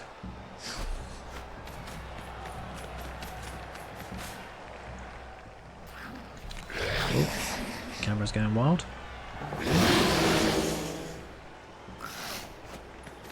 There we go. They've got block on us, so he gets him down. A cheeky push. So we weather the storm, and I think we get 1 turn to counter strike. So what do we want to do? We want to blitz 1, 2, 3, 4. This guy. Bonehead. Absolutely rubbish. Is there anybody we can do a good block against? Lineman. No. We should probably try and get a profitable block here. Because it is good practice. And why not? We've got no rerolls. This will give us a 2-dice block. And you never know. It might be beneficial. This could be it. This could be the casualty that turns the game. Stay in place. It was not, and that will do it for the first half.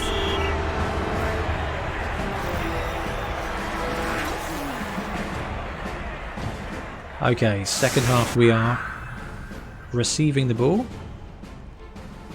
And what do we got? We got this guy. That's diving catch guy. We want him. This is their lineup. Crocs on him I like. Where are my sprints? You. Over here. I like the idea of... Where's my... You go there. And you two swap. 1, 2, 3 on the line. We've got 2 skinks here. You can go there. And I think it's best if you and you swap places. We should be able to go 3 skink side cage. I like the idea of going for a quick touchdown here. It will get us a solid lead. And we've got 4 in the casualty box. So let's open up with this block here. And push. Not super, but it'll do for now. So we'll follow up. And I can just free up these guys. So you pick up the ball, please. Alright, sweet. So I can run it down, hand off to this guy. Or I can just basically give it to this guy and then risk it. Yeah, let's go here. And then hand off to this guy, who I think's got diving catch, so it should be better odds. There we go. And we are going to come up here. And pass it to this guy. Because I'm feeling brave. Absolutely incredible. Fantastic. So let's build a conservative side cage. Okay, there. And we should be able to then angle this guy in to there. So we should be able to put off a side cage launch pad. That's the static defense. Now we can 1, 2, 3 and get some layered defense here. So they'll still be able to tackle the corners. We haven't used a reroll yet, so I'm tempted to go there. And this guy, what have we got? A whole load of dodges. Let's go there. And again, we'll do the same. Go for it there. Fails the reroll. We're going to use the reroll. We've got 4. Fantastic. That is everything for us. Not bad. Pretty mobile team. You've got to have the rerolls there to pull it off because they've got no skills, but they're not bad with their stats by a long shot. That is a fast moving cage. And it'll be interesting to see what the AI go for with regards to a counterplay.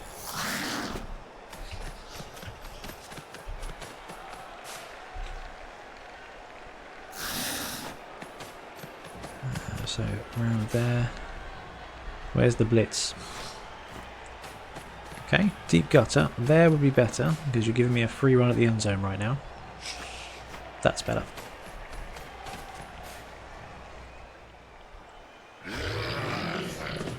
Okay. We can do a thing. We can definitely do a thing here. He's going to go and hurt that guy out back. Effectively giving us a chance at the touchdown. Okay. So what are we going to do here? If we dodge him to there and then to there. No. So what can we do? We can go 1, blitz, dodge to the end zone. So he needs to be there. Gets it, which is magical, and he is going to blitz. 1 dice. That's not enough. That's not enough dice. There. And no. What can we do? Can we bring up anybody else? Can he get to where we need him to be? He can with a go for it. So do we take the 3+ with a reroll or the go for it with the reroll in hand? We've got the reroll in hand, so that's what we're going to do. And you actually could just block him. Let's just block him. Let's take the push. Let's pop him there. And we won't follow. We'll stay in place. And then you go 1, 2, 3, blitz him. And take the push. We'll pop him there and we will follow. So we're going to need to do 1 more dodge. And a go for it. Dodge past and go for it. Fails. Team reroll. Not twice in one night. He goes down. Double 1. Knocked out in the end zone. Always. Absolutely classic Blood Bowl. That's twice now in 2 games we've had the 1 into the end zone. Right. So this could be an equaliser. This could be an equaliser. So we need to play some good defense here. They've got some gutters they can get to it, and we've only got 1 skink deep. Oh, 2+ with a reroll. Would have been 2-0 up. Okay, gutter has the ball. 3-die block. Skink goes down. So he's stunned. That takes 1 less defender for us. It kind of depends on how we survive here. So he's wild animal, which is huge for us. Push, push. Pushes him away. He's going to go there, which is the right thing to do. Is he going to follow or is he going to stay in place? So we can get a blitz. And it's like this. 1, 2, 3, all the way down to there. Okay, gets the dodge. Can we get the go for it? Okay, now we can get the go for it. This guy's going to have to make the dodge. 1, 2. So I think I like this better than a 3+ with a reroll. I've got the reroll to get the 2-die block. Let's go for it. Can he do it this time? Let's go for the reroll. Should never reroll a push. We'll take the both down.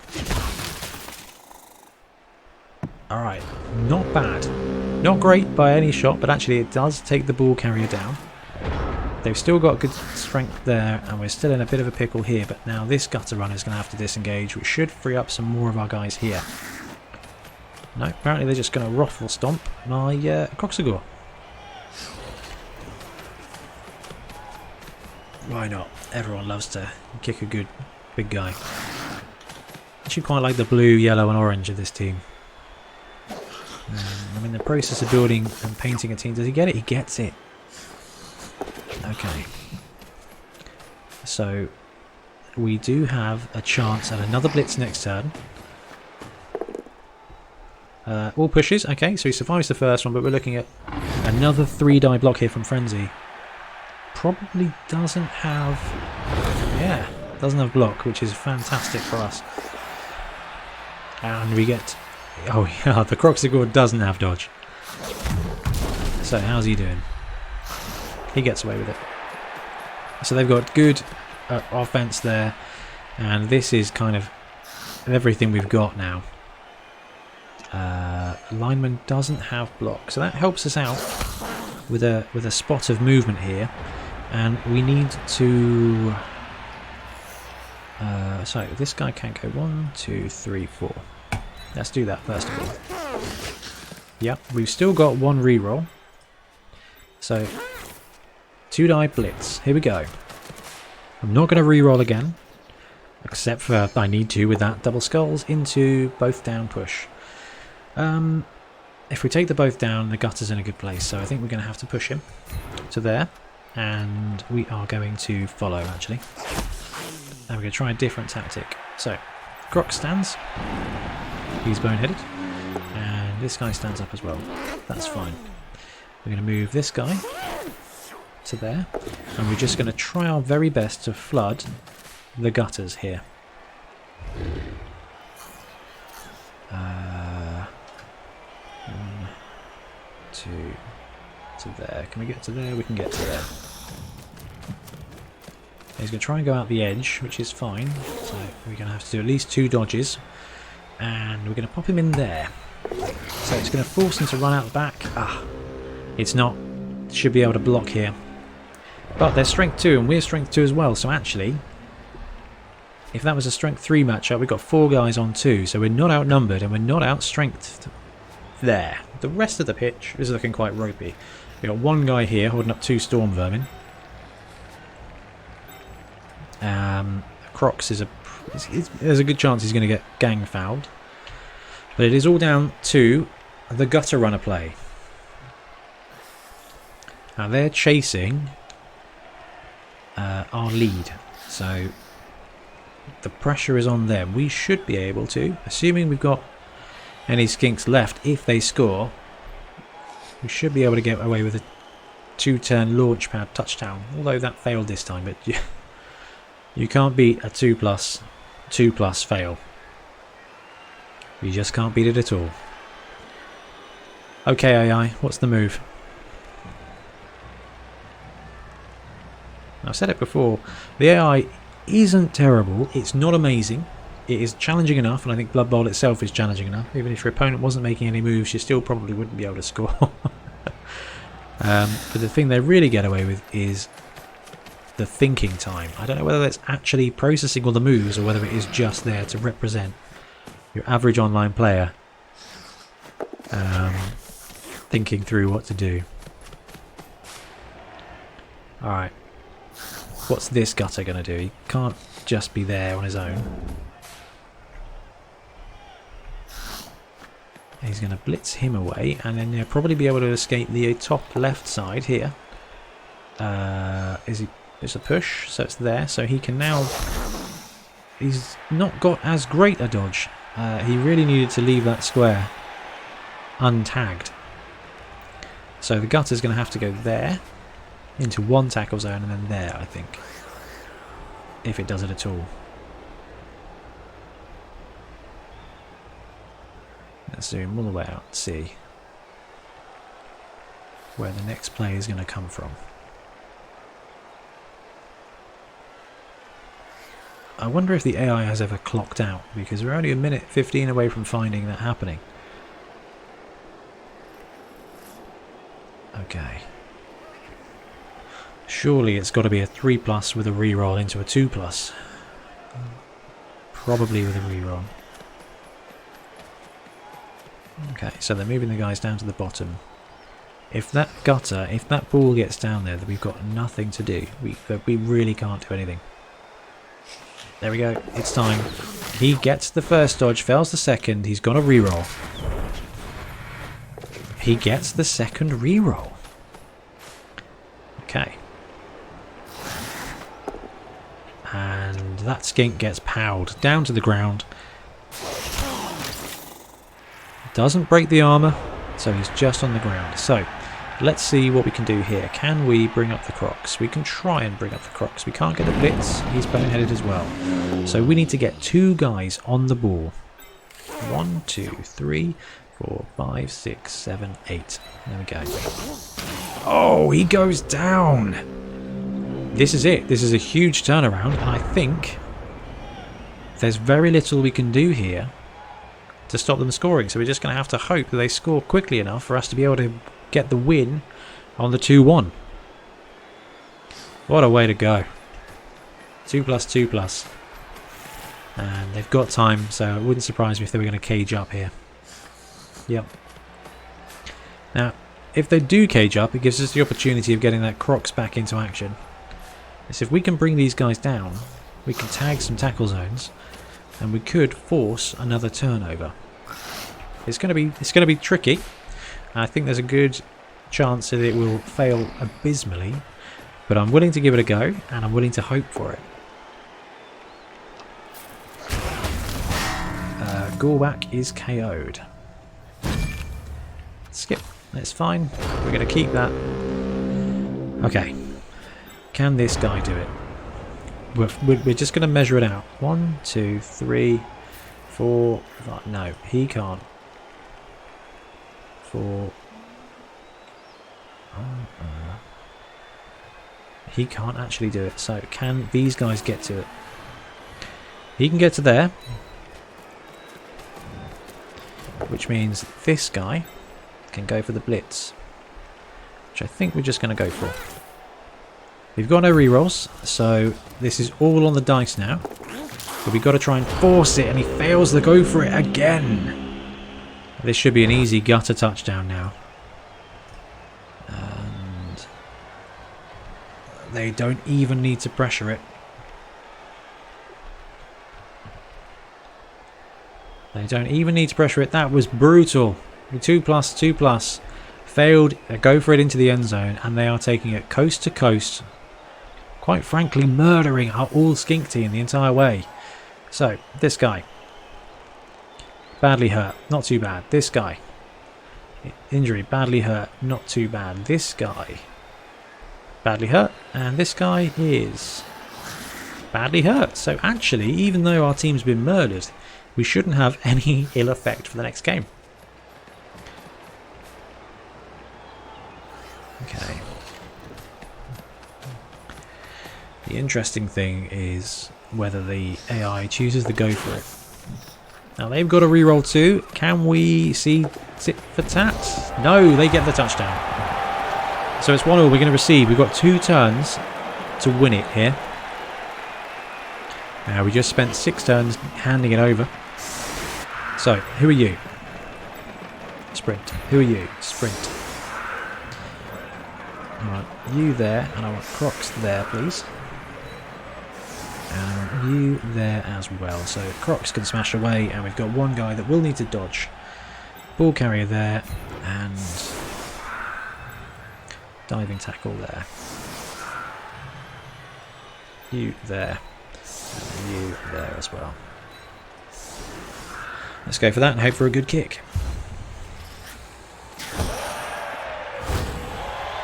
And we get a reroll to help make it happen, so it's all to play for. All to play for. Here we go. So let's go straight away for the Crocs attack. Double skull. This is going to be a loner fail reroll. He has to take the double skull. He goes down, and that's our turn. And unfortunately, that was our shot at winning the game. Should have protected the ball. I can't see the AI scoring from here. I can see a regular Skaven team probably scoring from here. And this guy's going to pick it up all right. That was all my fault. I should have taken a different angle. Oh, brutal. You live and learn. I'm quite happy with the way the skink team has performed. I'm not very happy with the way the Croxigore has performed, even though I bought an apothecary just for him. Ooh, that's a scary prospect. So, it was actually quite a risky play, the whole thing, to score a 2-turn. Ooh, they do have a reroll. They're probably going to take the reroll. And now we are in a spot where 1, 2, 3, 4, 5, 6, 7, 8, 9. We are in a pickle here. We need to stop that gutter from scoring. Fortunately, we've got a skink in the backfield. And 2 skinks in the backfield. So let's have a go. Oh, he gets the POW. That's fine. Still going to need to dodge away. But this is the safest bet. Gets away with the dodge. So you pound in for the blitz. I can't get 3 dice, but I can get 2. We don't have a reroll anymore. But we do get the POW. So let's pop it over there and smother the ball. Follow up.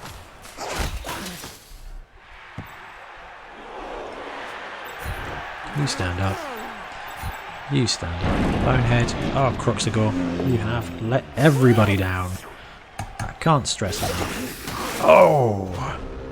So, gutter's there. If they can pick it up and get it to the gutter, they can score turn 16 2-1. This is going to be brutal. But they're not going to go for it. It's fine. We get away with a draw. We just have to hope that not too many more skinks die in the last turn. He's stunned. Stunned is fine.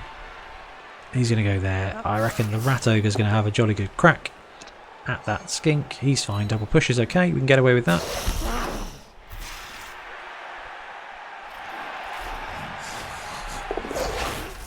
So,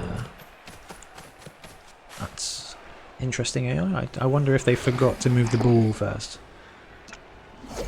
Okay. Just one more to survive. Yeah, he gets away with it. Dodge armor for the win.